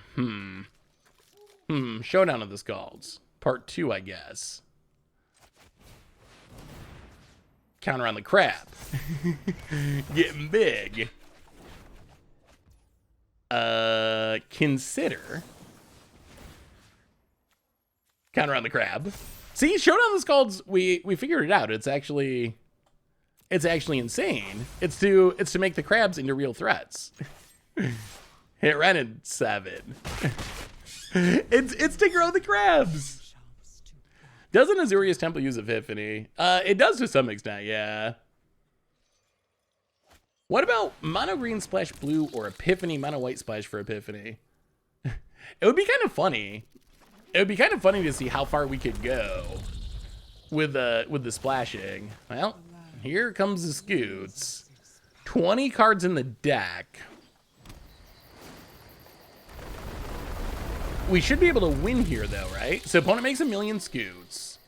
We get to iteration, cacophony, mill 16, land, mill some more, trigger. Well, galvanic iteration. Grow the crabs. The biggest crabs in the world. Land. Milieu. Cacophony. X2. We got the GGs. And we broke it. Format's broken. We broke it with the mill. Cleric splashing for what would be the worst deck you play Epiphany? Like Epiphany Burn? I mean, I don't think it's on that level. Remember when like Modern Burn 5-0'd with Oko? Epiphany is not like that. Epiphany, in some sense, Epiphany might be overrated, honestly. Hey, I'm doing well, Max. How are you? Like, in some sense, I think it's true that extra turn spells have a really bad reputation. People dislike losing to your opponent taking multiple extra turns in a row, which makes a lot of sense. But I do think some of the hate for Epiphany might be misdirected. And maybe what people really hate is how strong the Is It shell is.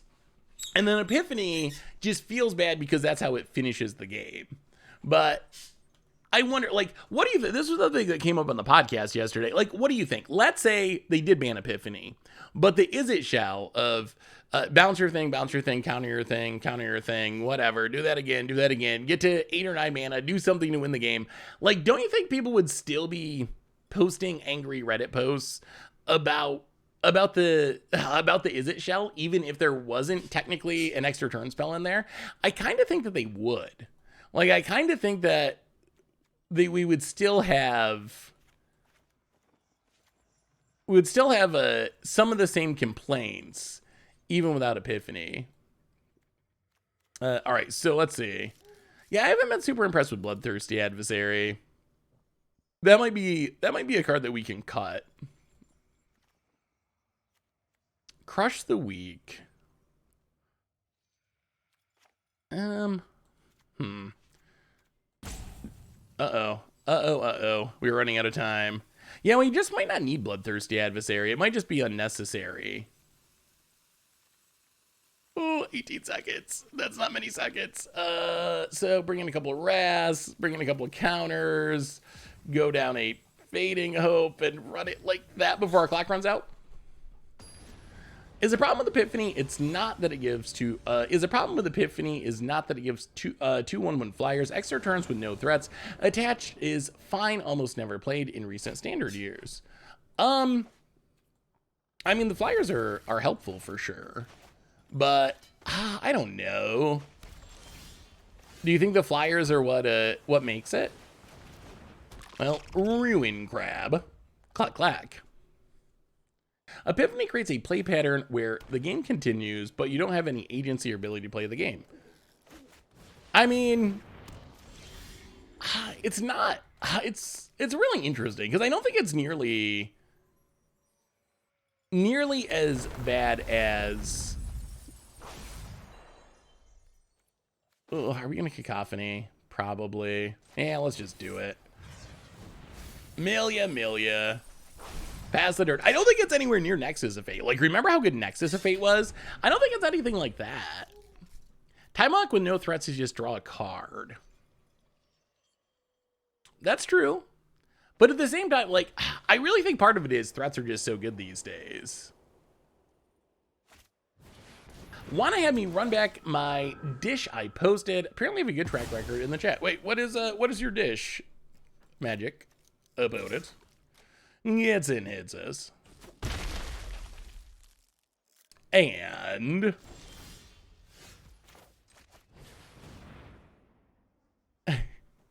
you should get extra crabs instead of birds. That would make it so much better. Ooh, there's a Hideous Laughter. All right, so Hideous Laughter hand. Consider library. Ruin Crab in exile. Land. Ruin Crab. Okay, this isn't bad. This means that next turn we can showdown. Following turn we can at least double Tasha's Hideous Laughter. 39 cards in the deck. Maybe. That could be enough. Opponent does have some expensive stuff though. It's going to be close. It's going to be super close. The Epiphany decks don't even play other threats. I mean, the creature land is a big part of it. I think all the Epiphany decks at least have the creature land, and you can argue the best Epiphany decks are the Goldspan decks. Ooh, Hazika's Chariot. That does speed up the clock a smidge. Just a little bit. Okay. Well, land on blue milieu.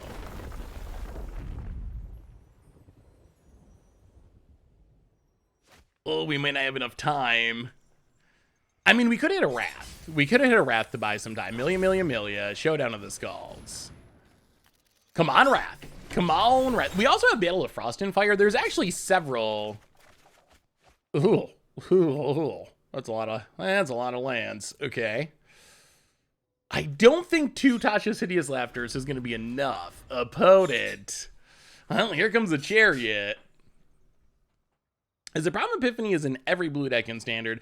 I mean, I think it's more that, okay. No lands? No land, please? Oh, crew and then land? Ooh, yeah, that's a real fast clock. All right, there's the land, Felidar Retreat. I was kind of hoping a deck like this would be good. I remember we played something very similar to this, like the first week of our new standard, and the synergies are sweet. All right, we take 1 million. At least. Like, down to 5. Oh.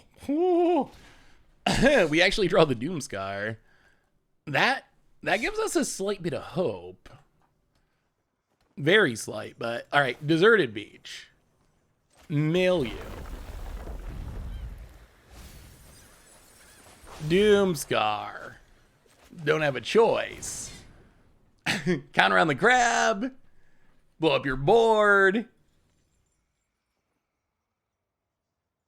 Okay. Bounces a land. All right, there's the Wrath. We get a 1/1. The board is clean for the moment. Oh, we need to live. Oh, Innkeeper. Oh, that's gonna let our opponent crew the Chariot. Okay, Innkeeper. We need to get to 8 mana, and I don't think we can. I don't think we can live long enough to get to 8 mana. We're like a mana short. We're a mana short from being able to double copy. We need to draw Galvanic Iteration. Oh, we're still short. All right, we block. Land. Well, we got to go for it because we're dead, but I don't think we can get 31. Copy. Hideous Laughter.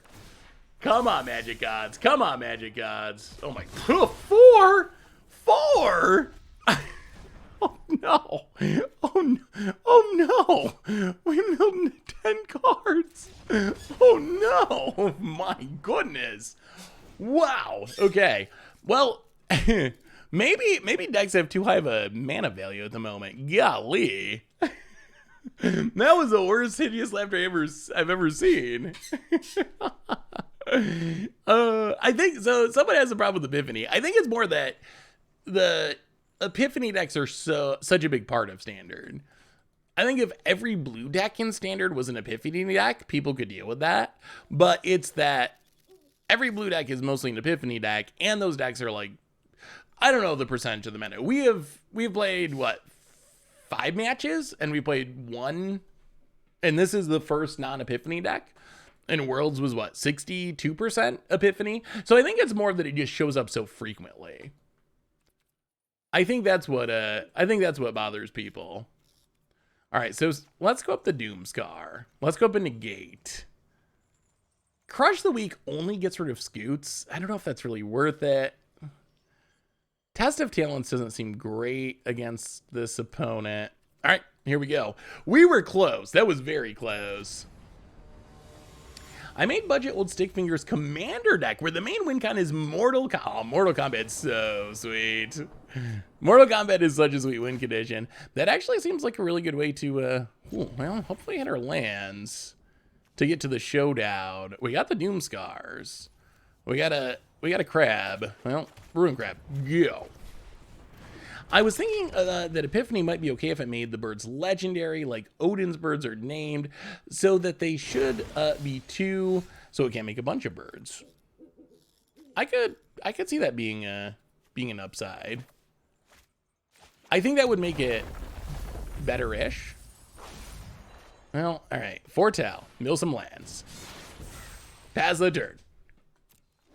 I'd argue strongly for it not being the fault of the metagame being unhealthy, but the fault of Arena being so anti-diversity and overhyping of the Pro Tour. Maybe.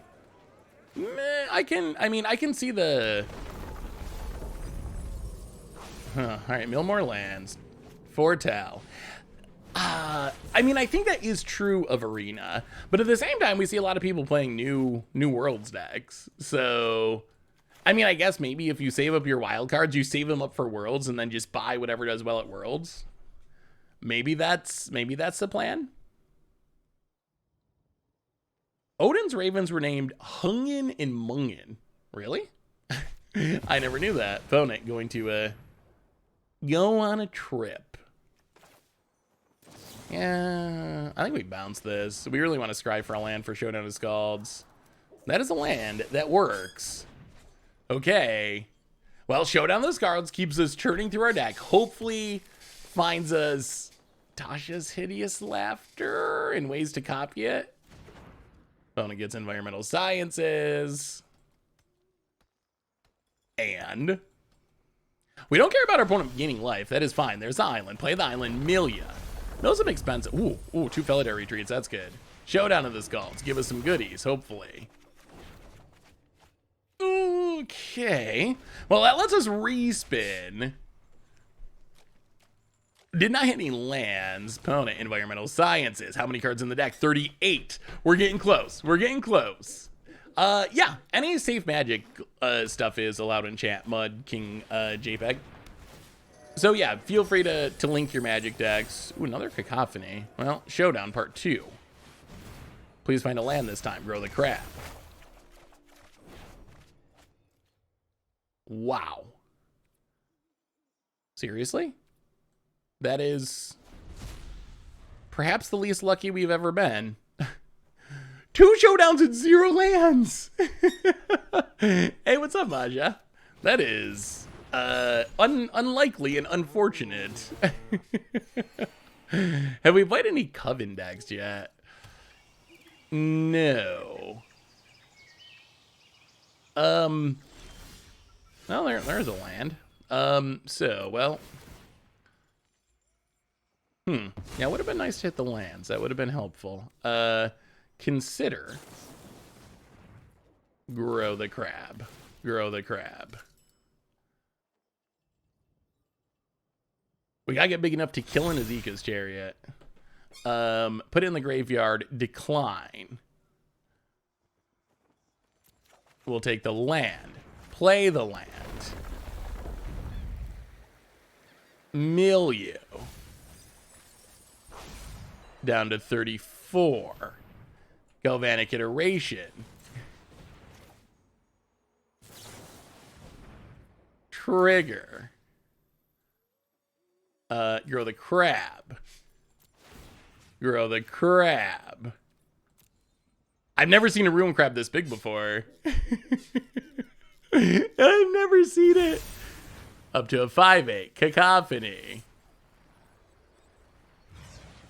Mill 16. This crab is going to hold down the fort. Milia. Milia. 16? 18. Ugh. Okay. Wait, I think this works, though. I think this will work. I think this will work. Land, crab, mill, iteration, cacophony. That should be enough. That should be enough. That should be enough. We're up to a 710. Cherix is the 70 toughness one. I don't know what this crab's been up to, but it's getting swole. Who needs Street Folks when you... Yeah. Oh no. Oh no. Oh no. Are we gonna be one...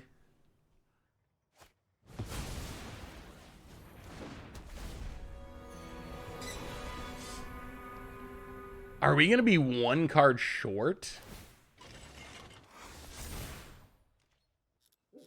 Are we going to be 1 card short? We can mill 16 without the crab, though.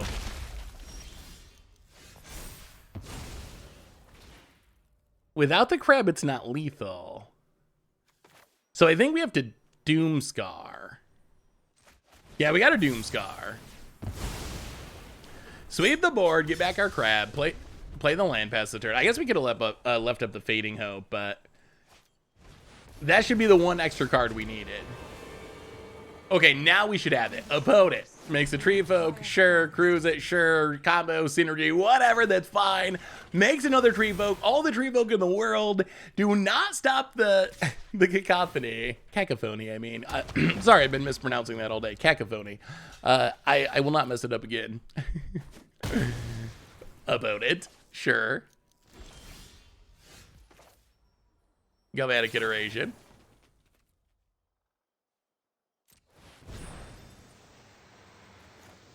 Cacophony.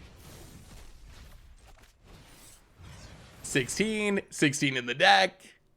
Oh, that's a hideous laughter kill. That is a hideous laughter kill. Thank you, opponent. That was nice. We need a thanks emote. Hairline's tight. Thank you. That's a good thing, right? We will pass the turn. Opponent, would you like to draw? Would you like to draw for your turn, friend? You don't want to skip your draw step. Yes! Yes! Where's our laugh? Where's our hideous laughter? Hee me ha ha hee hoo. That laugh is truly hideous. Is a 5-color treasure dragon list still up? I put the link in the chat. I will tell you. If you decide to play it, it really needs to be rebuilt. The idea of whoever made the deck appeared to be that you could cast 5 colors worth of dragons using only treasures. Unfortunately, that did not appear to work in practice. Man, I will say that match was kind of enjoyable. We did not have to worry about Epiphany for the first time this stream, which was kind of nice. Oh, question for you, chat. Here's something I was wondering about. Something I've noticed. I know. I'm just learning to stream now after all these years. But something I noticed. Oh, is the list still in the overlay? Is it? It seems like it's updated. So something I've noticed is the way streaming works is we stream normally for about 3 hours, and it takes like an hour and a half, 2 hours, a lot of times for people to start filtering in. After this match, I think we're gonna make changes and get rid of Bloodthirsty Adversary. It takes an hour and a half or 2 hours. Yeah, after this match, we'll make our updates. It takes an hour and a half or 2 hours for people to start filtering in. And then, ooh, this is probably a good Tasha Sidious Laughter matchup. And then, the most viewers we have at the stream is often when we end the stream. So after 2 hours, people start to get here. We end up with a decent amount of people, and then we end the stream. What do you think of the idea of doing slightly, so right now we do 3 streams a week. What do you think about doing 2 streams a week, but having them be longer streams? Like, what if instead of doing, what are we discarding? Probably just Adversary. What if instead of doing 3 3-hour streams, we did like 2, 5-hour streams or something? Like, do 1 24-hour stream a week. Do you think that would be better or worse for you personally? Well, there's iteration 2. I'll play the land on red. I don't know, something I've been just mulling over, whether we should do longer streams. Bear was here on Thursday. Bear is currently, usually during the daytime streams, he's kind of active and he gets bored if he's just sitting here. So I try to take him to play with his puppy friends a lot of times so he doesn't get so bored. Doing it every day would be tough just because of the YouTubes. Because there's kind of a split, like YouTube content and Twitch content, so I don't think I could divine my zero. I don't think I could do it every day just because I need some time to do Against the Odds and Budget Magic and all that kind of stuff. Yeah, he wakes up, he gets bored, he chews everything up, which is fine. I just, it's hard to catch him during the stream because I want to focus on the stream. So he's around for some of the streams. But yeah, during the daytime ones when he tends to be active, sometimes goes and does puppy playtime. He's kind of lucky, like one of his litter mates, his brother, I guess, is with someone I know that lives like a mile away. So I usually just take him over and they just play. They play for the afternoon and have happy puppy time. Ooh, Ruin Crab. Ruin. I'll play the Ruin Crab. Please stop countering our stuff, opponent. Expressive iteration. Opponent. Don't you be looking at that. Ooh. Showdown in hand. That's good.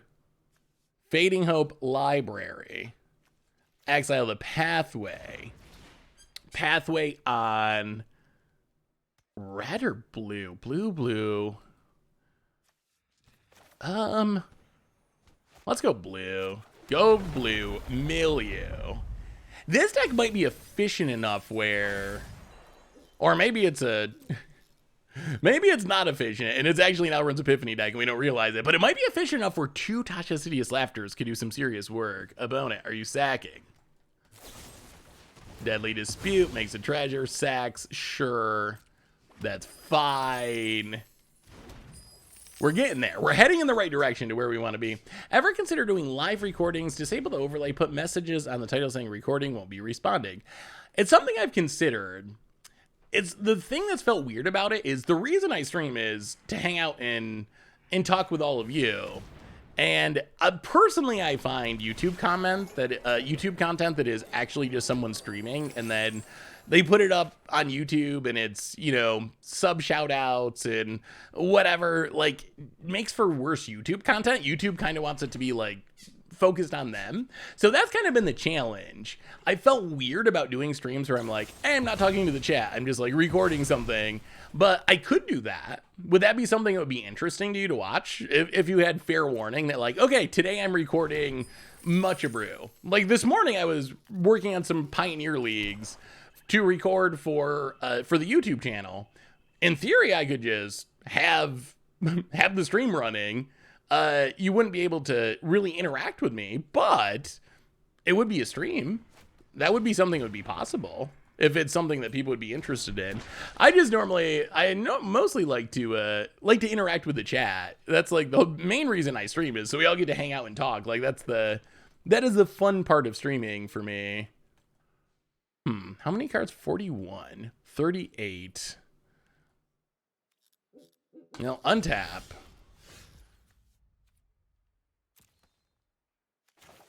Two bloodthirsty adversaries. Interesting. Well, showdown of the skull. Gotta start growing the crab.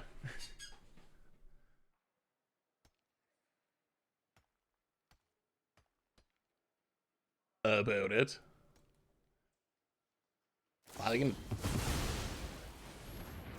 Wow. All right, sacks 3 treasures. That is a lot of treasures to sack. Necrotic Fumes will play the land. What? Cyclone Summit. Okay. What is going on in this deck? What is happening in our opponent's deck? Opponent. Guild of Gewin. Acquisitions Expert. We'll discard a bloodthirsty adversary for now. And then they're going to kill the crab. Oh, that Cyclone Summoner makes it less likely that 1 Hideous Laughter. We got to get to 8 mana, I think. I think 8 mana is what we need. The beatdown crab win would be sweet. I like recorded videos where you can focus on the gameplay rather than being distracted by chat, so I think they're better separate. Yeah, they would still be separate. I guess it would be, if I did have the stream going when I was recording stuff for YouTube, it would be just like YouTube. Basically, I wouldn't interact with the chat or have the chat on screen or have any of the sub stuff going. It would basically just be me recording YouTube videos, but it could also potentially be live. Wow. Not going to Necrotic Fumes. Opponent gets in. We will block. Down to 14. Opponent passes. Well, 1, 2, 3, 4, 5.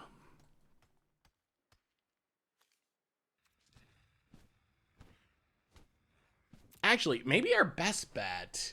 Oh, we only have 1 red source. Interesting. I was going to say we could copy Hideous Laughter this turn and then flash it back the next turn. But that might not actually work. 37 cards. Opponent doesn't have the fastest clock at the moment. Ugh. It would also get the bloopers, that's true. Yeah, let's showdown.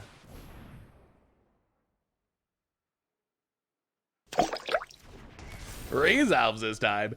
The Mega Magikarp for the second month. Welcome to the Fishbowl. Thank you so much for your subscription. Big super cheer for you. Easiest way to get Seth's attention is sticky honey roll with carrots, spices, and made of juices of what? Hang on. Easiest way to get Seth's attention, LOL, sticky honey roast with carrot spices and made with the juices of an hours-long roast as a gravy served with thick, slightly sweetened Amish white bread. That would get my attention. You are very correct. Ruin crab number 2. Yeah, that is maybe the easiest. That's the easiest way to get Bear's attention too. Bear, I swear to God, it's like, I don't know, 9 o'clock last night. 9 o'clock last night. Bear has been absolutely soundly asleep for 2 hours. Like, he is out of it. He is passed out. He's, totally in puppy dreamland. I go to get a drink out of the fridge. I go over to the fridge. I open the fridge as soon as you hear the door. The sound of a fridge door opening. Boom. The puppy's awake. He is in the kitchen, standing up, looking at you with the puppy eyes, hoping to get some sort of food. I have never seen a creature I like food. I've never seen a creature that loves food as much as Bear. Out of a dead sleep, the sound of a fridge opening, any sort of box opening that could be food related, boom. He's there, out of a dead sleep, every single time. Never seen anything like it. He loves to eat. No, it's a dog, a puppy. But yeah, cracks me up. I had a I don't have a cat, just a dog. I had a box of Cinnamon Toast Crunch that I had with no milk, of course. No milk. You can't have milk on your Cinnamon Toast Crunch. But I had some Cinnamon Toast Crunch, and I made the mistake of setting the box on the floor. And I woke up, and there's ooh, Cyclone Summoner. There's Bear with his entire head just buried. He's standing over it. His entire head is just buried in the box, and he is just chowing down every little bit of it. he cracks me up. All right, let's bounce the Cyclone Summoner. Pick it up. Opponent passes. Well, Ruin Crab.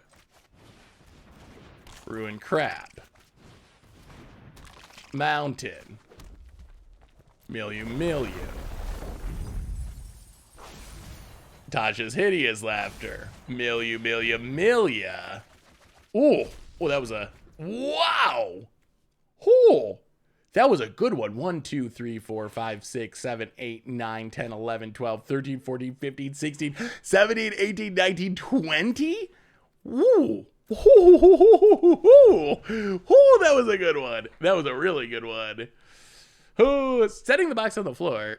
I mean, have you never had a handful of cereal and just set the box down without thinking about it? I guess I gotta think of that stuff now. There are cute little bears around. Test of Talent's probably not gonna help here.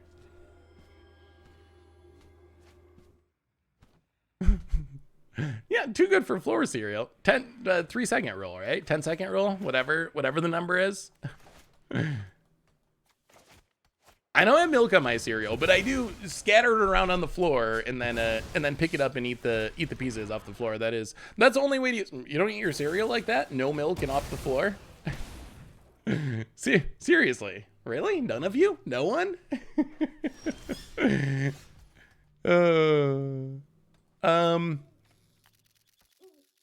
Well, let's get a Bloodthirsty Adversary win.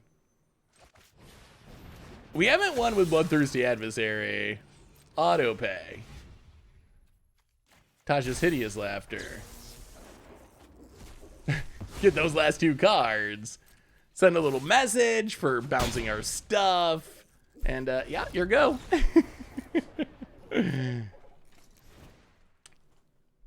A bowl with milk. Yeah, I mean, that's fine. Your rule is 60. That's a little long for me. You don't need to eat cereal by the handful. I mean, it works. Why do we have hands if not to eat cereal? I spilled milk on the floor a lot. Yes, that's the best technique. If you accidentally drop some cereal, then just spill some milk on it and you're good. Have we done consuming Bob? We don't play Epiphany. We're not dirty Epiphany players. Crush the Weak seems very good against our opponent's deck. That's coming in. Test of Talent seems pretty bad against our opponent's deck. The Disdainful Stroke. This deck is afraid of the Book of Exalted Deeds combo, apparently. We actually have Cleansing Wildfire. A reminder as we're doing this that our sponsor today is Card Kingdom. If you need some magical cards, you can get them over at cardkingdom.com. We have not done Consuming Blob yet, actually. Could have played a Consuming Blob maybe in the old Sticky Fingers deck. It probably would have been reasonably effective there. Except we didn't have that many different card types. Actually, maybe it would be medium. We might want the Disdainful Stroke or let's Doomscar. All right, well, we'll try it like that. Let's try it like that. Hey, what's up, Onslaught? How are you? Oh, the opponent's not running Epiphany. Possibly not. We've played a lot of Epiphany already. It looks like our opponent's, I don't know, maybe the Cyclone Summoner is like budget Epiphany. The Cyclone Summoner looks really weird in our opponent's deck.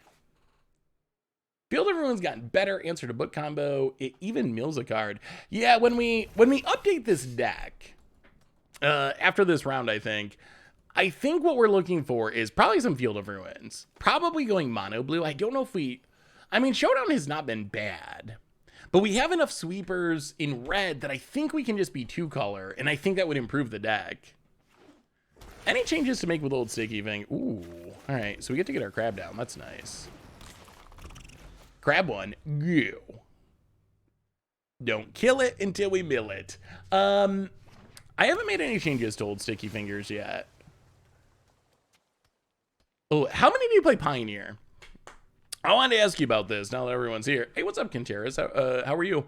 How many of you have played Pioneer recently? I tried to record Pioneer earlier for YouTube, and the first league I played, I literally played Is It Phoenix 5 matches in a row. 5 different people. It wasn't like a Moto bug where I played the same person again and again and again. Is It Phoenix, literally all 5 matches of the league. 5 times in a row. And then I played another league because obviously I'm not going to post a video that's 5 Is It Phoenix matchups. That doesn't sound very entertaining. So I did a second league. I played 5 different decks. No Phoenix. So I don't know what to make of the Pioneer meta at the moment. That was interesting. Ooh. Milling the expensive cards is good. Milling the Cyclone Summoner, not a bad thing.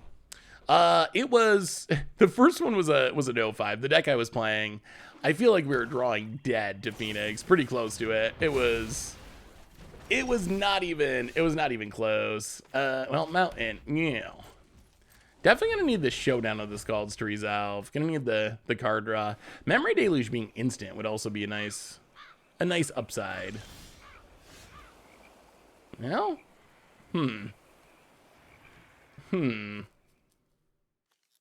Let's just Deserted Beach go. We'll wait. We'll be patient. Set up for the combo. Hideous Laughter in the late game. Well, let me see, Mud.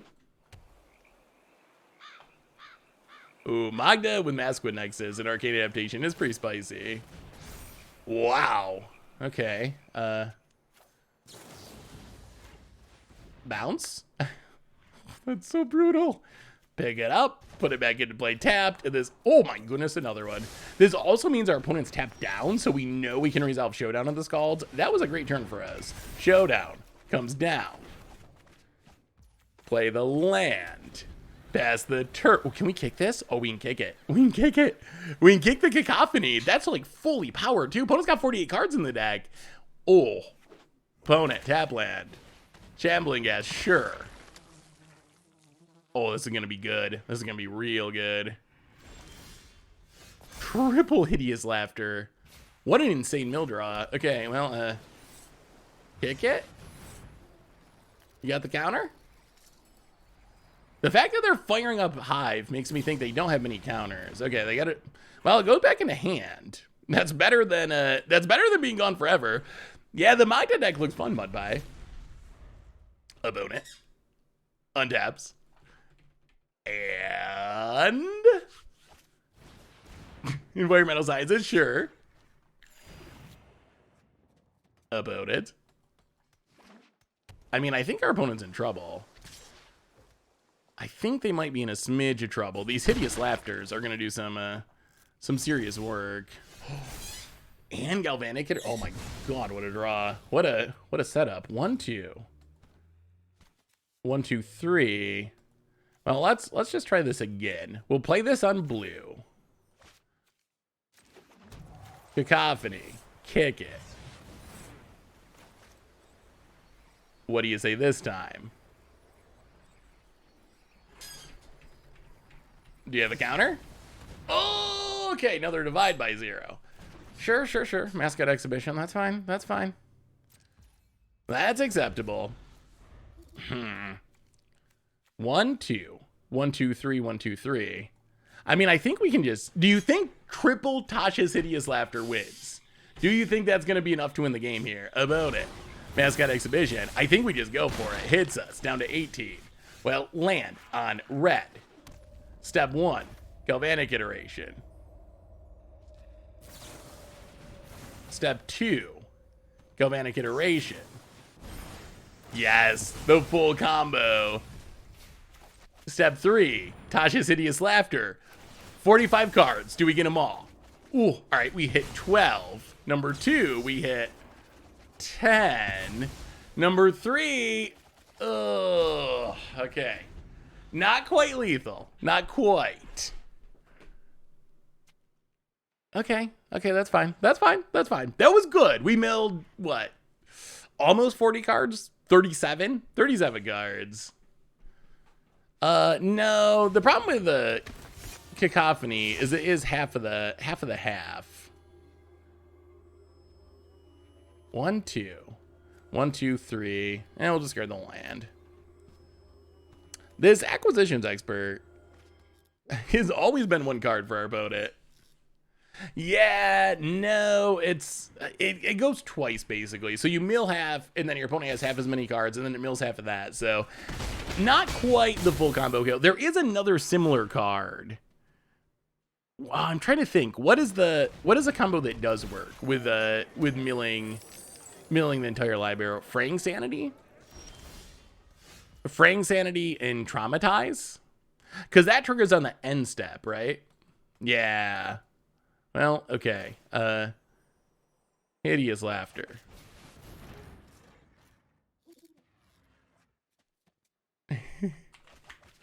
Get them all. Hee me, ha ha ha, hee hoo. And just to rub it in a bit, let's do this. Would you like to draw a card with your Skullport Merchant? They would. There is no fear. This deck is actually working way better. This deck is actually working way better than the 5-color dragon deck somehow. Somehow this deck, or maybe it's just that we have dodged the Epiphany decks more with this deck. That might be. I appreciate our opponent going out on their own terms there. I mean, Tasha's Hideous Laughter is pretty powerful in the right matchup. Like, it is actually a strong card. Yeah, all right, let's... Oh, okay, so we wanted to update this deck real quick. So, I mean, the deck's working, so I don't know if it needs to be updated, but you know what we'll do? I got a better idea. Let's just duplicate it. So here's what I was thinking. Is it mill?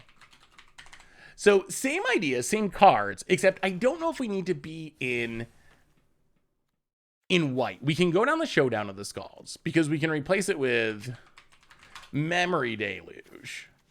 We can go down Bloodthirsty Adversaries at least a little bit and go up maybe a Leer would, well, maybe Bloodthirsty Adversaries just better than Leer. But we wanted the Devil Sweeper. Burn down the house. So Burn Down the House gives us a sweeper. We don't need the Doom Scars because we have Burn Down the House. So Burn Down the House can go on the sideboard. Probably maybe we keep like 2 Bloodthirsty Adversaries. Go 1 Burn Down the House in the main deck. Memory Deluge. And then this lets us improve our mana because we don't have to worry about worry about being 3 colors. So now we can have a pretty sweet mana base. We'd have a pretty sweet mana base that is straight Izzet. And this should make it way more consistent.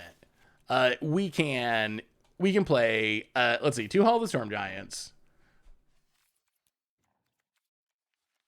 Come over here. Oh, Snarl. It physically pains me to put a Snarl in my deck. Oh, I hate that land cycle. It's so bad. Field of Ruin. Probably need a couple of those. Field of Ruins. Anything else we should be adding? What do you want to see? Jwari Disruption. Unexpected Windfall could be fine. We're not playing Epiphany. No. Not happening. No. Island.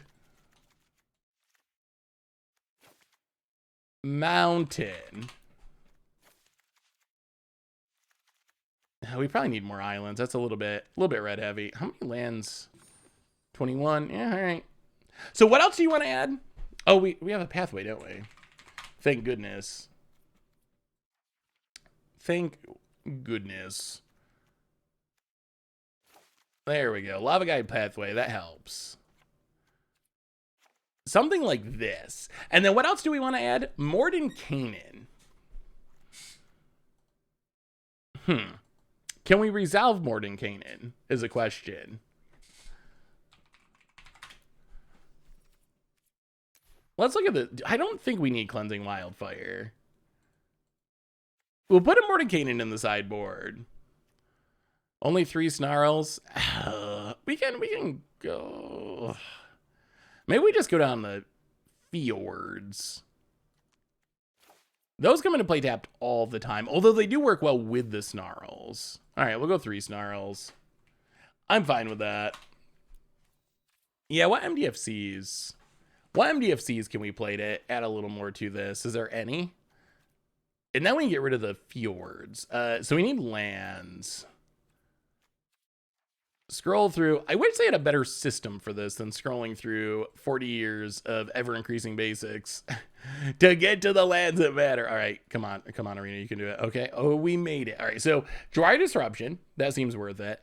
Glasspool Mimic is cute, but I don't think Mimic, we only have Crab. I feel like that's just going to be pretty inconsistent. Fabled Passage, unfortunately, has rotated. Salani Vision, actually doesn't seem bad. Digging 6 cards deep for like Hideous Laughter. Spikefield Hazard, I don't think, kills a bird. Get those birds. Maybe a Valakut Awakening. Maybe a Shatter Skull Smashing. Oh, we can have the MDFC mana base. Oh, look at that. MDFCs for days. That does mean we're going to have to cut some lands, though. Oh, it's going to make the Snarls so bad. Maybe we just get rid of the Snarls. No Snarls, no fear, many MDFCs. Can this mana base work? How inconsistent? 16, 17, 18, 19, 20, 21, 22, 23. All right, that seems broken. Spikes is getting in shambling and floral hedrons and stuff. Yeah, I feel like I don't play against those decks enough, though. And then what can we add to the sideboard? So we have a million sweepers. Probably just more counters. Add in the Disdainful Strokes. So our sideboard, 1, 2, 3, 4, 5, 6, 7, 8 counters. A Mordenkainen, 8 sweepers. Or 6 sweepers. Seems fine. Is this an improvement? Did we actually... Ooh, Hermit. Hermit is good. Well, I actually like the Hermit idea. Hermit makes sure we can resolve our stuff. Yeah, that actually seems really good. What do you think about the Test of Talents in the main deck? 3 Test of Talents in the main deck is kind of a lot. Yeah, let's go full on Hermit mode. Hermit's being able to protect our stuff with the backside is actually kind of huge. Buckarox, welcome to the Fishbowl. Thank you so much for your subscription. Big super cheer for you. Thank you, thank you, thank you. 4 Field of Ruins. How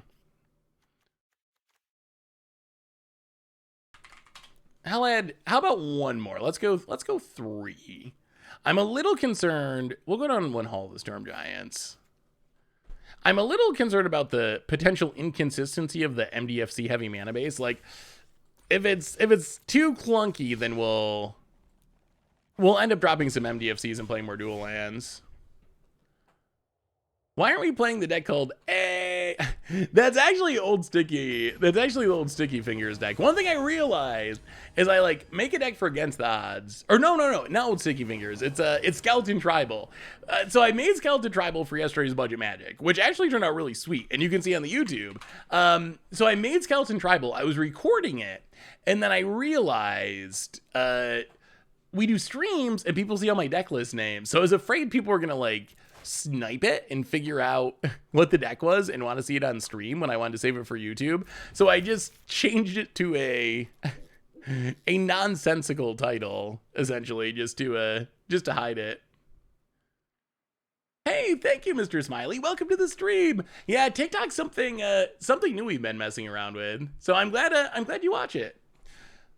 Still getting used to the TikTok format. Apparently I need to dance more, I think. What kind of dances could I do, chat? What would be the TikTok video of mine that would make you click the fastest? Hair and beard looking crazy good. Hey, thank you, Togi. I appreciate it. The trick is eating cereal off the floor, apparently.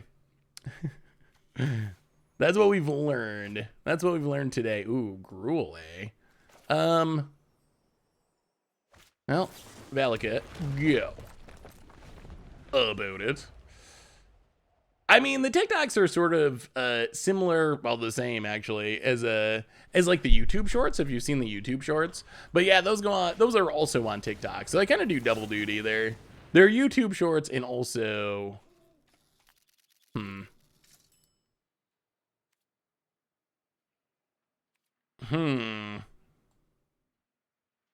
yeah, we'll keep it. That could counter something relevant next turn. Or are we getting junded? Are they junding us out? Just bear a sentinel off the treasure. Oh, we need more blue mana, but we got a lot of mill. We got a lot of mill. How big and expensive are our opponent's cards? Opponent. Rockville Vale. If they play a chariot, we gotta counter it. Well, that's an issue. Yeah, that's a problem. That's a problem. That's a fast clock. Opponent gains some life. Don't care about that. Goes to combat. Reckless Stormseeker, really scary. Pumps it, hits us for a bunch. Oh, that's a lot of damage. That's a lot of damage. Down to 15. Well, we will blow up your black source. Get an island. I think we gotta bounce the Stormseeker. Fading Hope the Stormseeker. Scry. Expressive Iteration. I guess we keep it. Expressive Iteration. Draw some cards. Galvanic Iteration. Hand. Test of Talents. Library. Exile the Pathway. Play the Pathway. On blue. Cacophony. Milieu. Pass the turn. Do we live long enough? Do we live long enough is a question. We can double Tasha's Hideous Laughter into another one. If we can live 2 more turns after this, I think we can win the game. I don't know if we can live those 2 more turns. Azeka's Chariot. Okay. Well, that's not hasty damage. Maybe. Maybe hope. Opponent hits us. Sure. Down to 13. And 4, 5, 6, 7, 8, 9, 10, 11, 12, 13. Ugh. Ugh. We might live. We might live. We might live. Yeah, the way iteration is formatted is awkward. I always think it should be hand exile library. That's intuitive to me. The fact that it goes hand library exile, like it breaks up the two that you get to play. You get to play the one in exile, you get to play the one in your hand. The fact that you got to take a break and do one, the fact that you got to take a break and play one that you can't, and exile one that you can't play, or use one that you can't play is very, very awkward. All right, so Ruin Crab.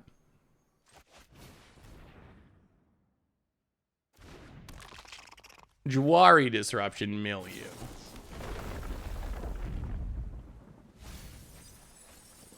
Two gold spans. Good to get those out of there. Tasha's Hideous Laughter. Well, they are kind of expensive deck, aren't they? Yeah, they're kind of expensive. They're like Jund Dragons. Oh, I don't know if it's gonna be enough. Opponent land. Running 7. Well, that doesn't kill us. Okay, we just gotta win this turn. Okay, put in your bets. We gotta mill 25. We need to mill 25. Can we do it? 4, 5, 6, 7, 8, 9, 10. Sure. Take it. Down to 3. That's fine. Okay. This is it. We got to win it this turn. Oh my God, a Ruin Crab. That is insane. That decreases the number by quite a bit. We might be able to get 23. Wow, so it's going to be ridiculously close. Oh, this is going to be so close. Mill a bunch of cheap stuff. Mill a bunch of lands. Well, Galvanic Iteration. 22 card. We need 11. We need an average of 11. We should be able to do that. Tasha's Hideous Laughter. Hopefully we got the big stuff out of the way. Can we get 22? Here it goes. Number 1. Okay, down to 9. We got to get 9. There's no way we don't get 9. Oh, we got there. We got there. He-me-ha, he an opponent. Saltily scoops it up after getting janked out by Tasha's Hideous Laughter. And this, oddly, unbelievably, perhaps, this deck's actually been working. Like, this is, I don't know why or how, but this deck has actually kind of been oddly functional. I don't want to say broken or anything, but it's actually kind of been winning. Hey, what's up, Varian? How are you? Oh, the laugh, the hideous laugh. All right, so what do we want against this Jund Dragon deck?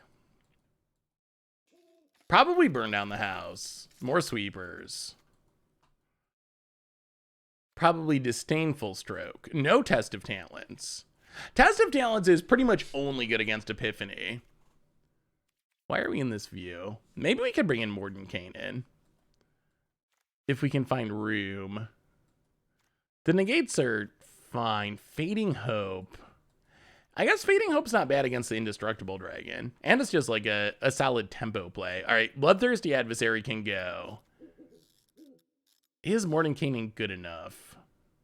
Their stuff flies. Oh, I don't know.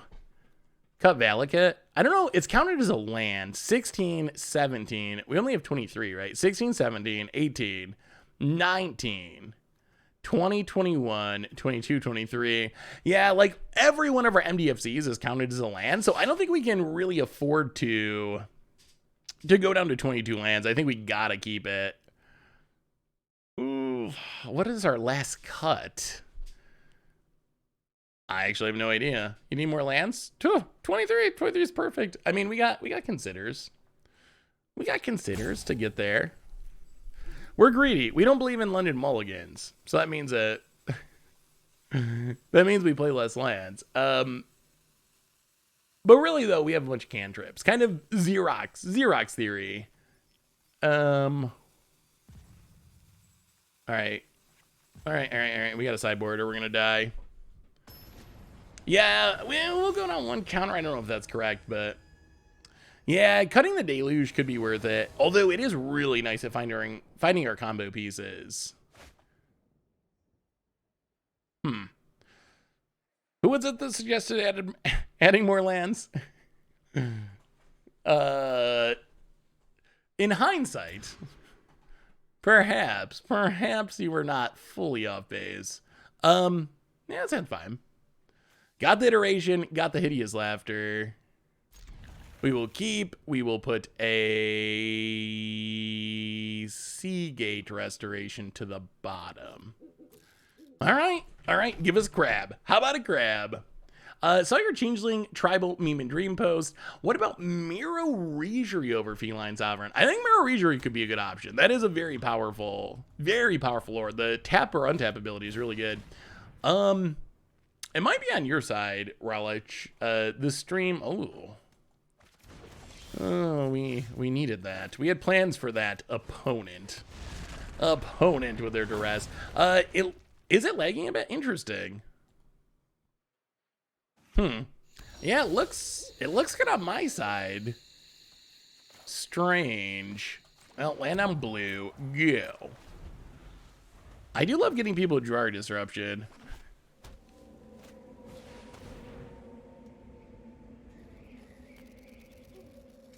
Huh.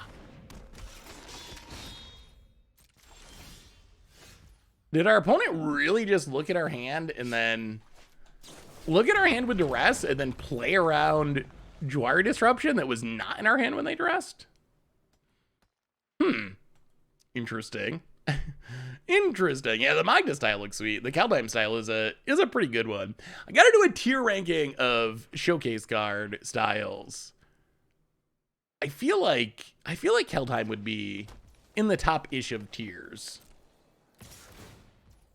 Have you thought about doing werewolf or wolf tribal? So we did werewolves as soon as Innistrad Midnight Hunt released. Like, the very first deck that we played was in the new standard was werewolves. So we might revisit it at some point. There's also probably the most likely chance of seeing more werewolves in the near future is them showing up in other formats.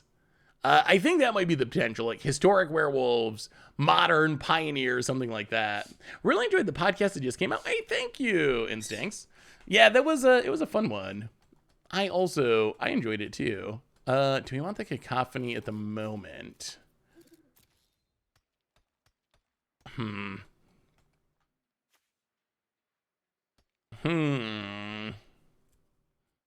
What are we looking for? Yeah, we'll keep it. We'll keep the cacophony. Like, that does mill. Land on blue.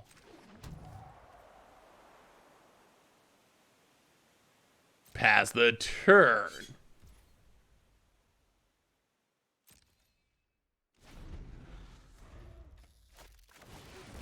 Reckless Stormseeker. Goes to combat. Grows the dorks. Wouldn't be bad if our opponent ran something else out into this, burn down the house. The more the merrier at the moment. Opponent gets in, hits us. Passes. Well, land on blue. Burn down the house. Sweep him away. Oh, we are shields down. I can't believe our opponent's playing around that Dwyer Disruption. Very intuitive. Dual Strike instead of Galvanic Iteration seems better for this deck. Mana reduction from Foretelling is strong here. Yeah, Dual Strike's not bad, although being able to double Galvanic Iteration is actually kind of insane. I think Flashback beats the cost reduction, even though the cost reduction is nice. Well, here comes Stormseeker again. It's the same hand. It is the same exact cards again, but it gets it. It says we need another sweeper. Memory Deluge. Well, Deluge.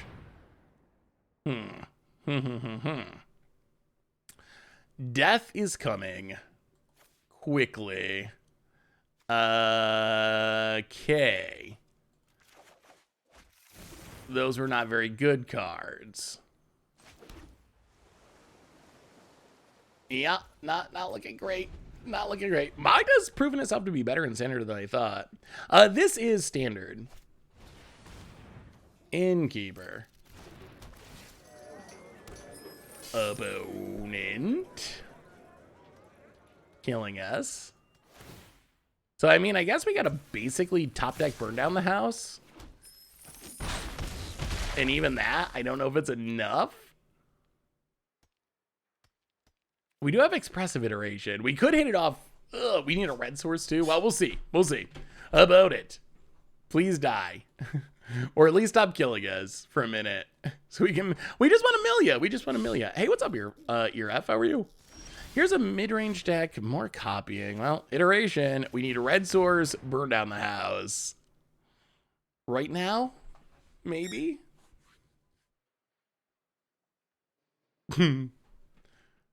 Or Ruin Crab Juari Disruption. Well, alright. Take the Ruin Crab. Put back Juari Disruption. Memory Deluge. Play the crab.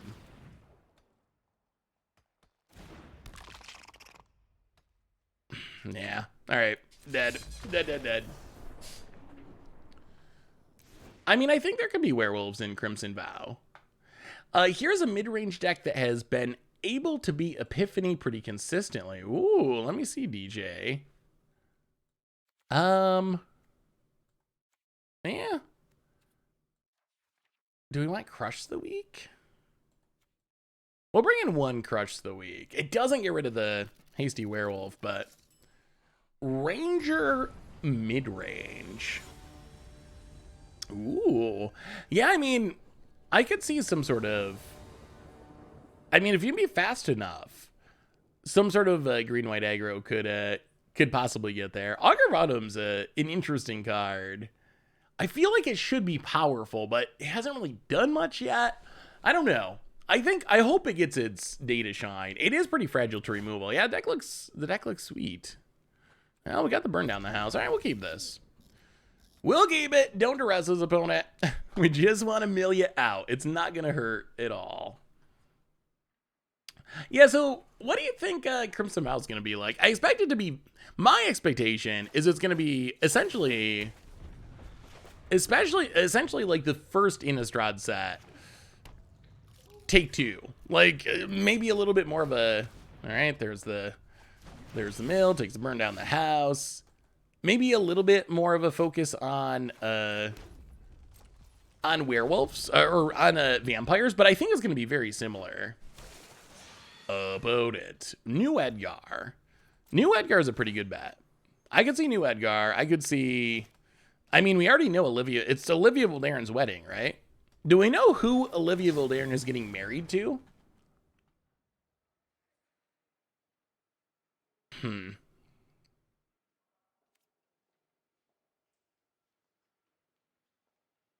Yeah, we'll keep it. I mean, I'm sure our opponent will religiously play around it, but we're one of these days we're gonna get him with a Juari Disruption. About it. Welcome to the Fishbowl. Thank you so much for your subscription. Big super cheer for you. Thank you. Haha. Your Juari has been disrupted. Got him finally. A 1-2. Blow it up.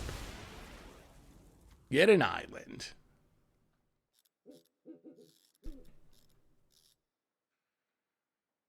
How many basics can they be running? There's a forest. Play a Field of Ruin. Cacophony. Milieu.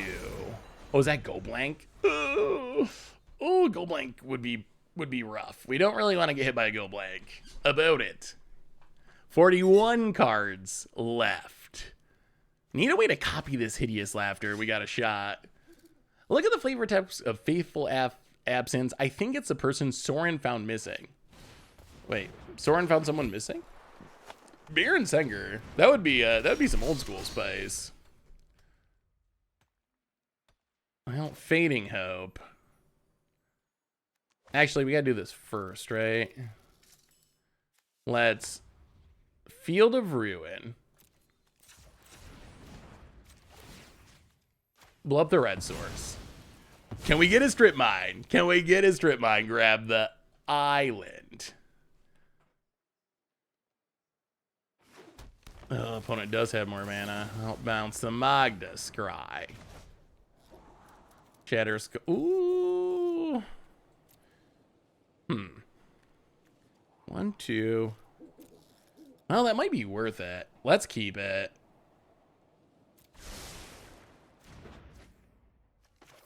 Val, get away, get egg. Go.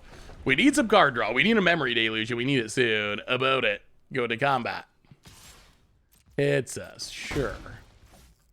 Oh, we actually mana screwed them. Wow, that actually did put them off a color of mana. Well, we will pass the turn. Opponent attacks. And maybe Field of Ruin and Strip Mine is worth it. Goes to combat. Hits us. Sure. Passes. Ooh, burn down the house. Ugh.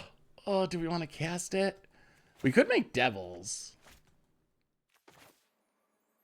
Oh, we just need the card draw. All right, Shatter Skull Smashing tapped. Go. Pass the turn. Opponent's going to draw red mana eventually. About it. Another Jespera Sentinel. Okay.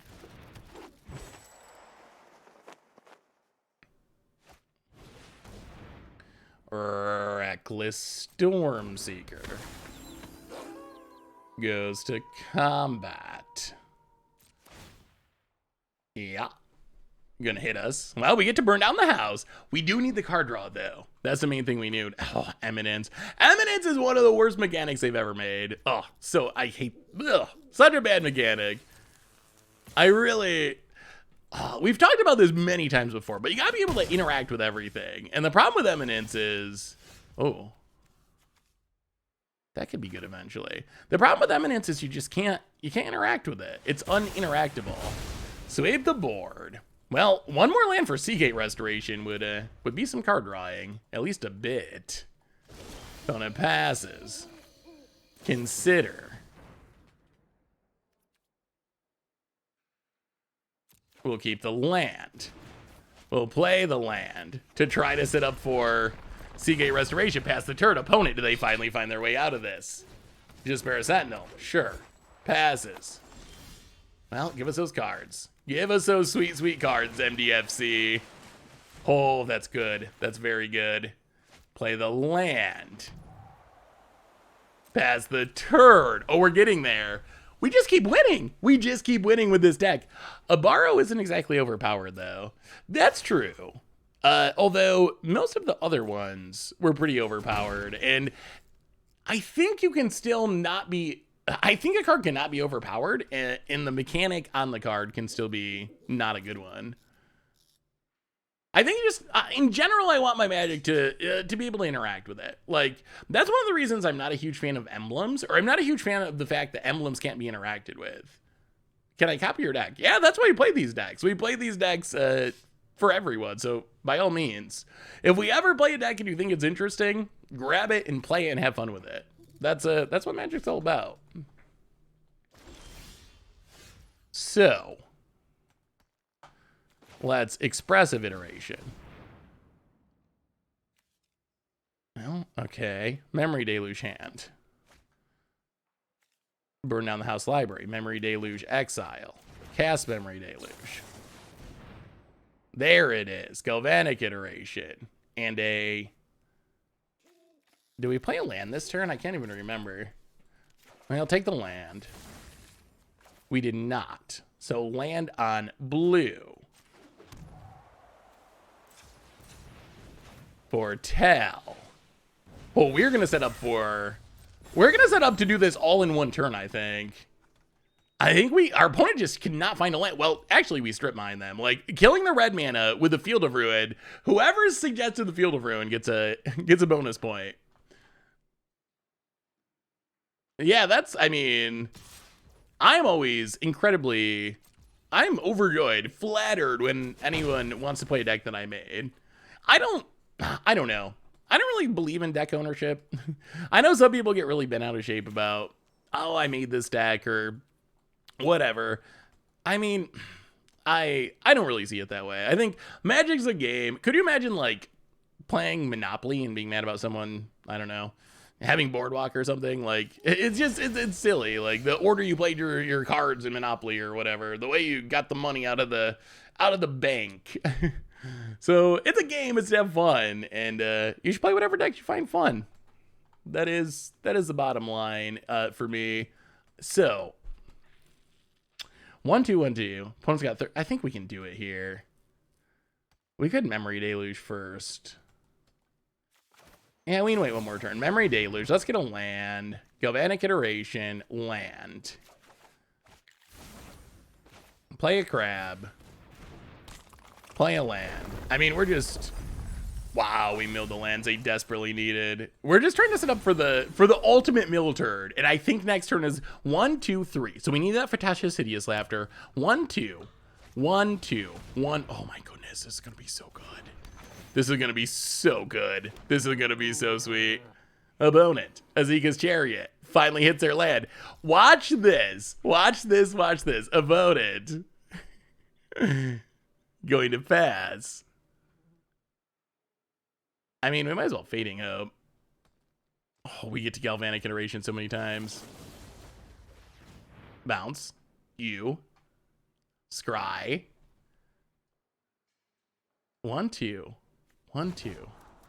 Crab to the bottom. 1, 2, 1, 2. 1, 2, 3. Fading Hope. Bounce a cat. Hideous Laughter to the bottom. Okay, well, here we go. 1, 2. Galvanic Iteration. 1, 2. Galvanic Iteration. 1, 2, 3. I think we Galvanic Iteration. And here it comes. Here it comes. Oh, yes. Number 1, down to 19. Number 2, down to 5. Number 3, better be expensive ones, down to 0. Number 4, just for fun, pass the turn, draw for the turn. Oh, so good. It's so good. It's so good. This deck works. Oddly, somehow. We are technically 3-1, at least. I might have missed a match in there. But the deck's actually shockingly, surprisingly, somehow competitive. Trigger them tapping lands individually, yeah. I mean, we have some pretty specific costs involving flashback there, and Arena usually doesn't do well with stuff like that. I was having a nightmare that we're going to auto-tap it, and then we're going to end up without the mana to cast Tasha's Hideous Laughter after casting, after casting all the cloning effects. So yeah, that was my worry. I think it should be updated. Oh, the update to the Is It version. Let me see. Oh, remind me after this match. I'll have to export it, but if you remind me after this match, because I apparently can't get out of this now and do it, I will do it. Unbreakable, first time sub. Welcome to the Fishbowl. Thank you so much for your subscription. Big super for you. Thank you. This is a reaction I imagine every mill player has every time they mill you. I mean, it is pretty sweet when it works. Wow, maybe this is... Do we have a bug? Is this not working? Well, maybe we get to do it... All right. Oh, desktop. Not too much more clutter than yesterday. Avert your eyes. Avert your eyes.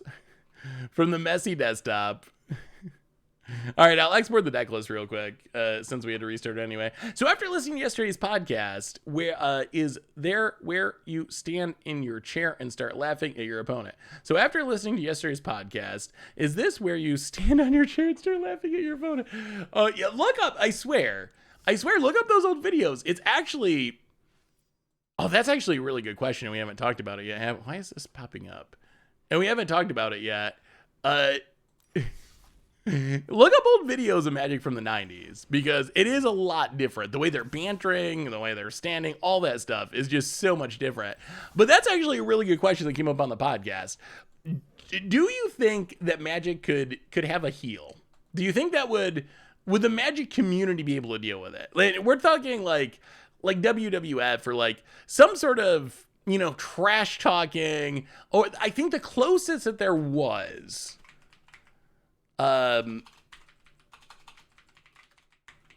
the closest that there was in modern times, and it wasn't actually very close, might have been Owen Turnwald before he ended up getting banned or disappearing or whatever happened with the end of that whole situation. I don't think he was really a heel, but he definitely came across pretty arrogant a lot of the time. But what I think it would be entertaining if Pro Magic had a heel, someone you could root against. Even Mark Rosewater used to talk about that with Mike Long, and Mike Long ended up being like an actual cheater.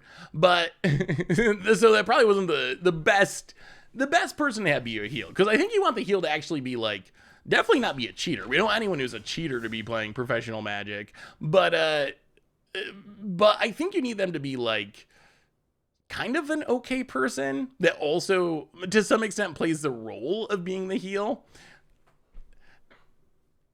And I think I think there's also a difference between being a heel in the game of Magic and just being like, whatever, being kind of a jerk on social media or something. Like that's not really what I'm thinking of. Like, not like, oh, this person's really annoying or mean on social media to random people. Like, that's not exactly it. More like the trash talking and the bad guy when it comes to a tournament, someone you can root against. Like it works for like WWF, where you have like, you know, you're rooting for the good guys and against the bad guys, so to speak, or the good people and the bad people. I don't know if that could work in Magic though. I feel like there's so many uproars about stuff in the Magic community that I feel like people like the idea of it and like saying, oh, we need a heal. But then once someone trash talked or something, I think that everyone would just flip out. So I think it would last about 10 seconds, but I do think it would make Pro Magic more entertaining. Being a heel in... Uh-oh. Is Arena bugged? Being a heel in MTG would just be someone who plays decks people hate.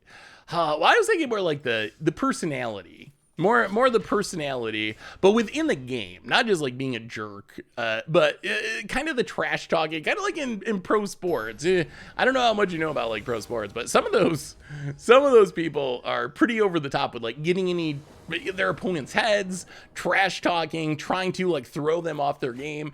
I could imagine that being really entertaining in Magic. Yeah, Krim is kind of the heel of Commander Clash, and he relishes the role of being the heel.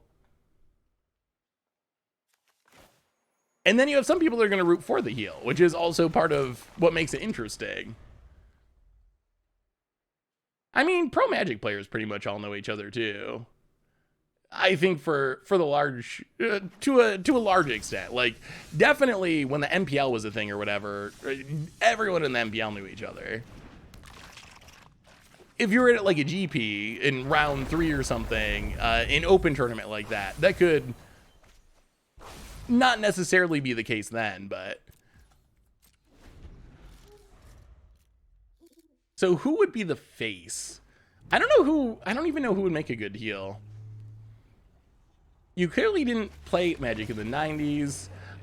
This was a thing, and it was entertaining. It was just abusive to players, especially if you want to be something to get kids. This is an awful idea. Interesting. So I wasn't playing tournament Magic in the 90s. The main thing I know about tournament Magic in the 90s is there was a ton of cheating.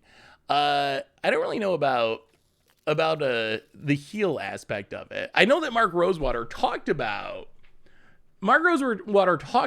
trying to set Mike Long up to like be the heel and be the bad guy, but at the same time he actually kind of was the bad guy, so that situation is a little bit convoluted. Mark Rosewater, there's actually a whole article about it where he wrote like about how Mike Long should probably be in the Hall of Fame and how he was voting for him for the Hall of Fame. It's an interesting read. I don't think most people agree with it because of the cheating issues, but yeah, definitely a unique situation. I mean, hey, what's up, Zach? How are you? So I would imagine, like, I don't think we're talking about, like, someone just being a bad person or, like, you know, being a jerk to people, but more playing that role to some extent for the sake of entertaining coverage. Because I feel like a lot of pro Magic, it comes across a little bit bland sometimes. You can't really hear the players interacting. I think that would be maybe, you ever see like the mic'd up stuff in like a sports game, which can be pretty entertaining. I think there's a lot more playing the role of the villain. Yeah, that's a good way of putting it. But I feel like there's a lot more we can do with that as far as Magic coverage. I mean, we were just talking, oh no, we're gonna run out of time sideboarding. We were talking about ways to try to improve coverage and try to increase interest in pro Magic. Yeah, Reed, that would be the best storyline. Could you imagine Reed, the nicest man in Magic or whatever, ended up being like the one that everyone hated and was like the bad guy? That would be a great storyline. I think that would make people watch Magic, even if it wasn't true, even if it was played up. But I mean, kind of like Commander Clash. Krim is a great guy, but Krim also relishes playing the villain role in Commander Clash, and I think it makes it more entertaining to some extent.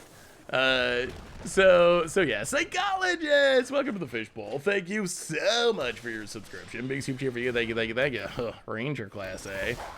We're doing that, are we? Well, land go. At least we got the burn down the house, and we do have a lot of. We got a lot of mill. 816 plus whatever Tasha's Hideous Laughter mills. I think we keep it. Expressive Iteration will be good and find us lands. About it. We got a shot. Man, this deck just keeps winning.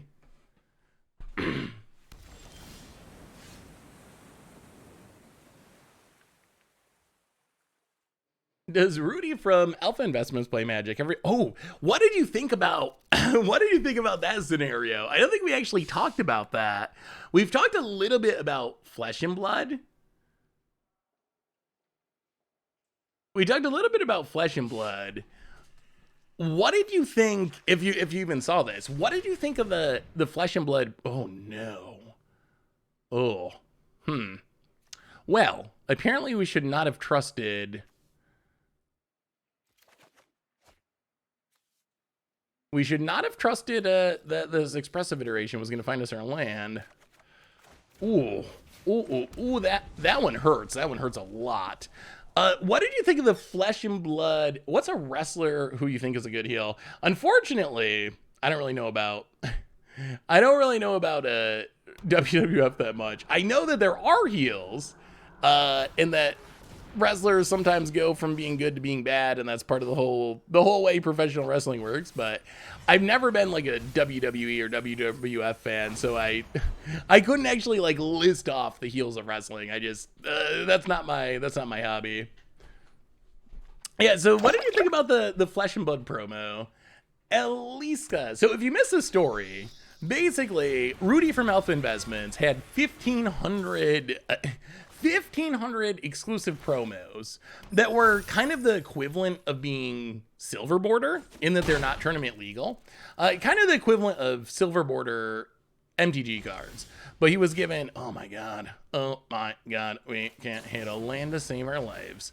Yeah, we're I mean, I guess we should have waited, but we're just super duper ultra dead. Oh, we don't even get to scry. Well, that's just a punt. So we got 1,500 of these promos from the company, and this was in 2019. And apparently, a few days ago, he decided to sell them for $1,000 a piece. That would mean all of them being sold would be $1.5 million. I don't know. Did he announce if they were sold out? I didn't actually hear the ending of how many of them were sold. I assume that they were all sold. Definitely a unique scenario. I mean, I feel like Rudy also. I don't know Rudy very well personally. I've met him a couple of times at events and stuff. Who's buying the promos? Well, I mean, Flesh and Blood involves a lot of investing. I think part of the interest in the Flesh and Blood game comes from essentially the investing community as much as, I don't want to say as much as, but along with the community of players. So there's a lot of finance types, I think, in Flesh and Blood compared to the size of the player base. So it's not surprising to me that there would be people that would buy them as like a finance thing. He sold 1,317. I mean, that's still kind of insane. That's still $1.3 million. Kind of a weird system to have the company hand out promos to, like, I feel bad for Flesh and Blood a little bit. Rudy's gonna Rudy. Like, that's, like I said, I don't know Rudy personally, but he definitely comes across as the Wolf of Wall Street. Like, I'm gonna make my money, like uber capitalist, whatever. Like, that's the impression that Rudy gives if you watch his videos. So it doesn't surprise me at all that Rudy would sell these promos at the opportune time to make a huge pile of money. I feel a little bad for Flesh and Blood, because Flesh and Blood already deals with this perception that that the game is really expensive, and that the game is a pyramid scheme, or the game is just all finance people, and running into this scenario where a bunch of promos that they gave Rudy ended up getting sold for such a ridiculous price definitely doesn't help with that perception in the broader community. Well, we got a Ruin Crab. Wow.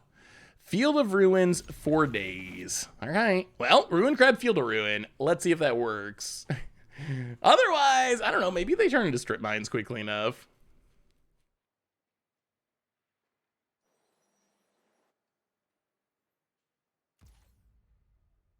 Comrade Hours? I'm not sure who that is. Field of Ruin Tron assembled. Opponent land. Well, Shatter Skull Smashing. Tapped. Milieu. Crab message. Down to 20. About it. Yes, crab should be really good here.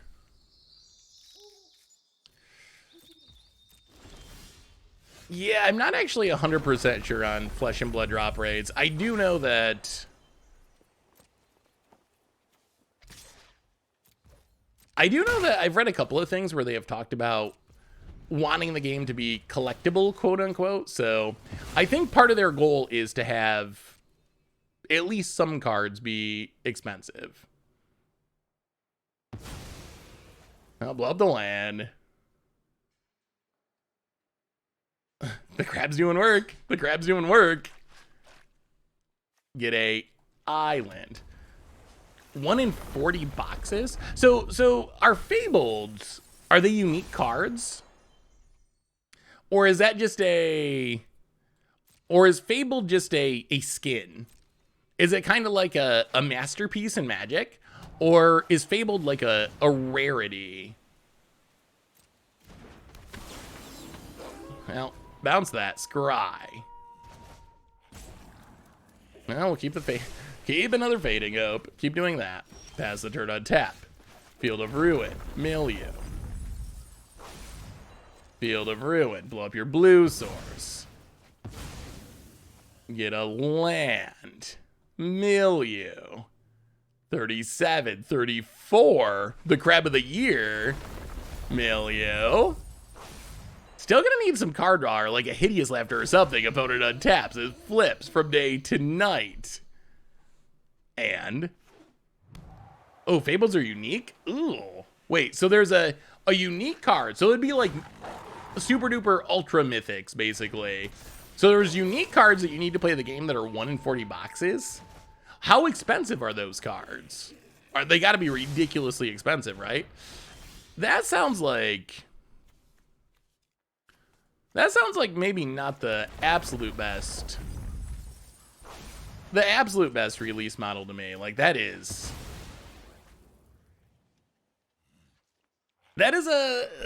very scarce. Are those cards like thousands of dollars? Hundreds of dollars? $450? Okay. What is a cheap one? So what do you think, if you're someone who actually plays Flesh and Blood, what is the perception like within the Flesh and Blood community? Because when you hear about it from the outside, there's definitely people who think it's money laundering, a scam, blah blah blah, like anything you can think of. There's going to be the criticism of it. Do players in the Flesh and Blood community think that Flesh and Blood is too expensive, or is the idea that Flesh and Blood is too expensive, is that like an outside thing that Magic players or non-Flesh and Blood players think about the game? Like, is it viewed that way internally as well?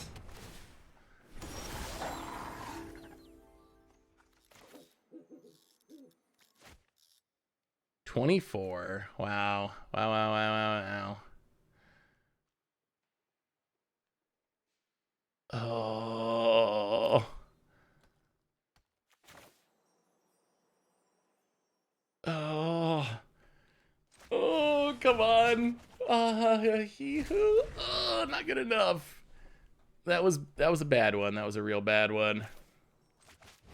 Well, okay. Would have been better in the opposite order. Down to 7. Opponent on taps. We need one more mill spell. We need one more mill spell. I know people who buy Flesh and Blood really don't know many who play it. Yeah, that's something I've heard from the outside. But again, I don't know if that's how Flesh and Blood players feel, or if that's what Magic players feel about Flesh and Blood. So I'm curious. I mean, I assume there's got to be some Flesh and Blood players who actually play Flesh and Blood. All right. Fun's growing them. I mean, I guess the big question is going to be, do we get to burn down the house? 4, 5, 6, 7, 8, 9, 10, 11, 12. We take it. Draw a mill spell and resolve it. Or worst case, resolve the burn down the house. Oh, wow. Oh, wow.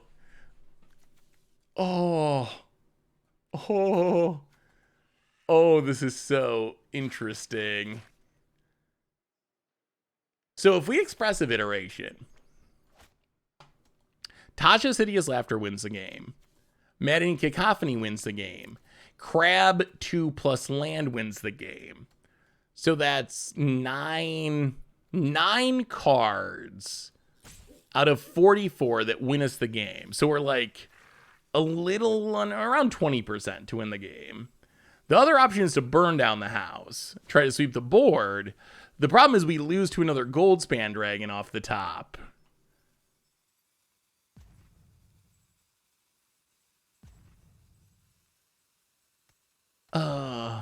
I mean, the incidental damage doesn't matter too much, and the crab could be relevant for us trying to win the game. Are we going for it? Let's do it. No fear. Expressive iteration. Oh, they have a counter? Oh, if they have a counter, then... Well, if they have a counter, then none of this matters. Well, that is Cacophony. Sure.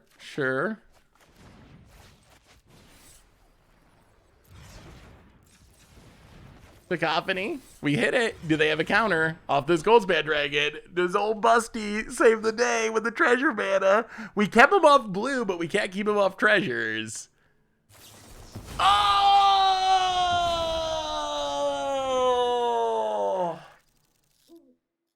Oh, we had it. And wait. If you block the 2/2, you wouldn't be dead at Goldspan, though. Well, I mean, if we block with the 2/2, we're still dead to the rest of the board. Well, none of those things that we said mattered because our opponent actually had the negate the whole time. Wow. That mostly, so negate was something we knew was a possibility. The part that was disappointing there is that we managed to keep our opponent off blue mana with our Field of Ruins, but our opponent managed to get there with treasures. We tried the treasure plan earlier in the stream. Like, we tried this 5-color. Oh my god, this deck was so incredibly bad. We tried the plan of casting cards that we couldn't cast with our lands with treasures, and it was ridiculously horrible and ridiculously disappointing. So I thought we were gonna get there, but we didn't. So what did we learn? What did we learn about these decks today? We learned we learned that 5-color treasure dragons, this is something we could try to rebuild. We could try to rebuild this. I will say, if you try the treasure dragon deck, do not play with this mana base. The idea of casting Immorese, Tiamats, Old Gnawbones, Icing Death with a Rakdos mana base, not gonna work. Horrible, horrible, horrible plan. Maybe the worst mana base I have ever experienced. Even for a Rakdos mana base, there's no pathway. There's no dual lands. Even as a Rakdos mana base, this mana base is bad, and we're trying to cast 5 colors worth of spells. So the idea of playing a bunch of dragons and Tiamatting them, there's probably potential there, but not with this mana base. So that was a lesson of that. On the other hand, we got good news. The good news is the mill plan actually worked really well. We started with this Jeskai mill deck, and the Jeskai mill deck worked fine. I actually think the Izzet build is probably better. You get plenty of sideboard counters to deal with Elrond's Epiphany. You get plenty of sideboard sweepers to deal with creature decks like Mono Green or Mono White, and the mill plan is actually like kind of successful. Galvanic iteration, huge, huge, huge deal for this deck. It makes it so much better, copying the Tasha's Hideous Laughter. So I gotta say, I actually like this deck, and I think this deck, it's not new tier 1 or something, but I think it is a competitive enough deck that you could play it on the ladder, you could win with, do a little bit more brewing and tuning, but the plan of copying Tasha's Hideous Laughter with Ruin Crab and Cacophony as backups, actually pretty reasonable. So, on that note, everyone, I think that brings us to the end of our stream for today. So what's coming up in the future? Well, tomorrow on the YouTube, Against the Odds, Modern Curses, went a kind of spicy-ish direction with them. So check that out on the YouTube. Replay YouTube, tons of stuff coming up on there. Our next stream is on Thursday. It's our evening stream, Thursday at 6 p.m. Eastern time. So come back then to have some more fun, to play some more Jake. And one more reminder that our sponsor today is Card Kingdom. And if you need some magical cards, hey, what's up, Aussie Dave? Good morning to you. If you need some magical cards, you can get it from cardkingdom.com. Even get a free MTG Goldfish sticker. Let them know you want one. They'll hook you up. Just let them know in the order notes. They're free. So thank you to Card Kingdom for supporting the show. Most importantly, thank you to each and every one of you. Seriously, Aussie Dave, Zelda Zach, Colbert, everyone else. Y'all are amazing and awesome, and seriously, your support and just hanging out and friendship means so much to me. So have a wonderful Tuesday night. Have a great Wednesday. I'll see you on Thursday for some more fun. So until then, have a good time, and I will see you on Thursday.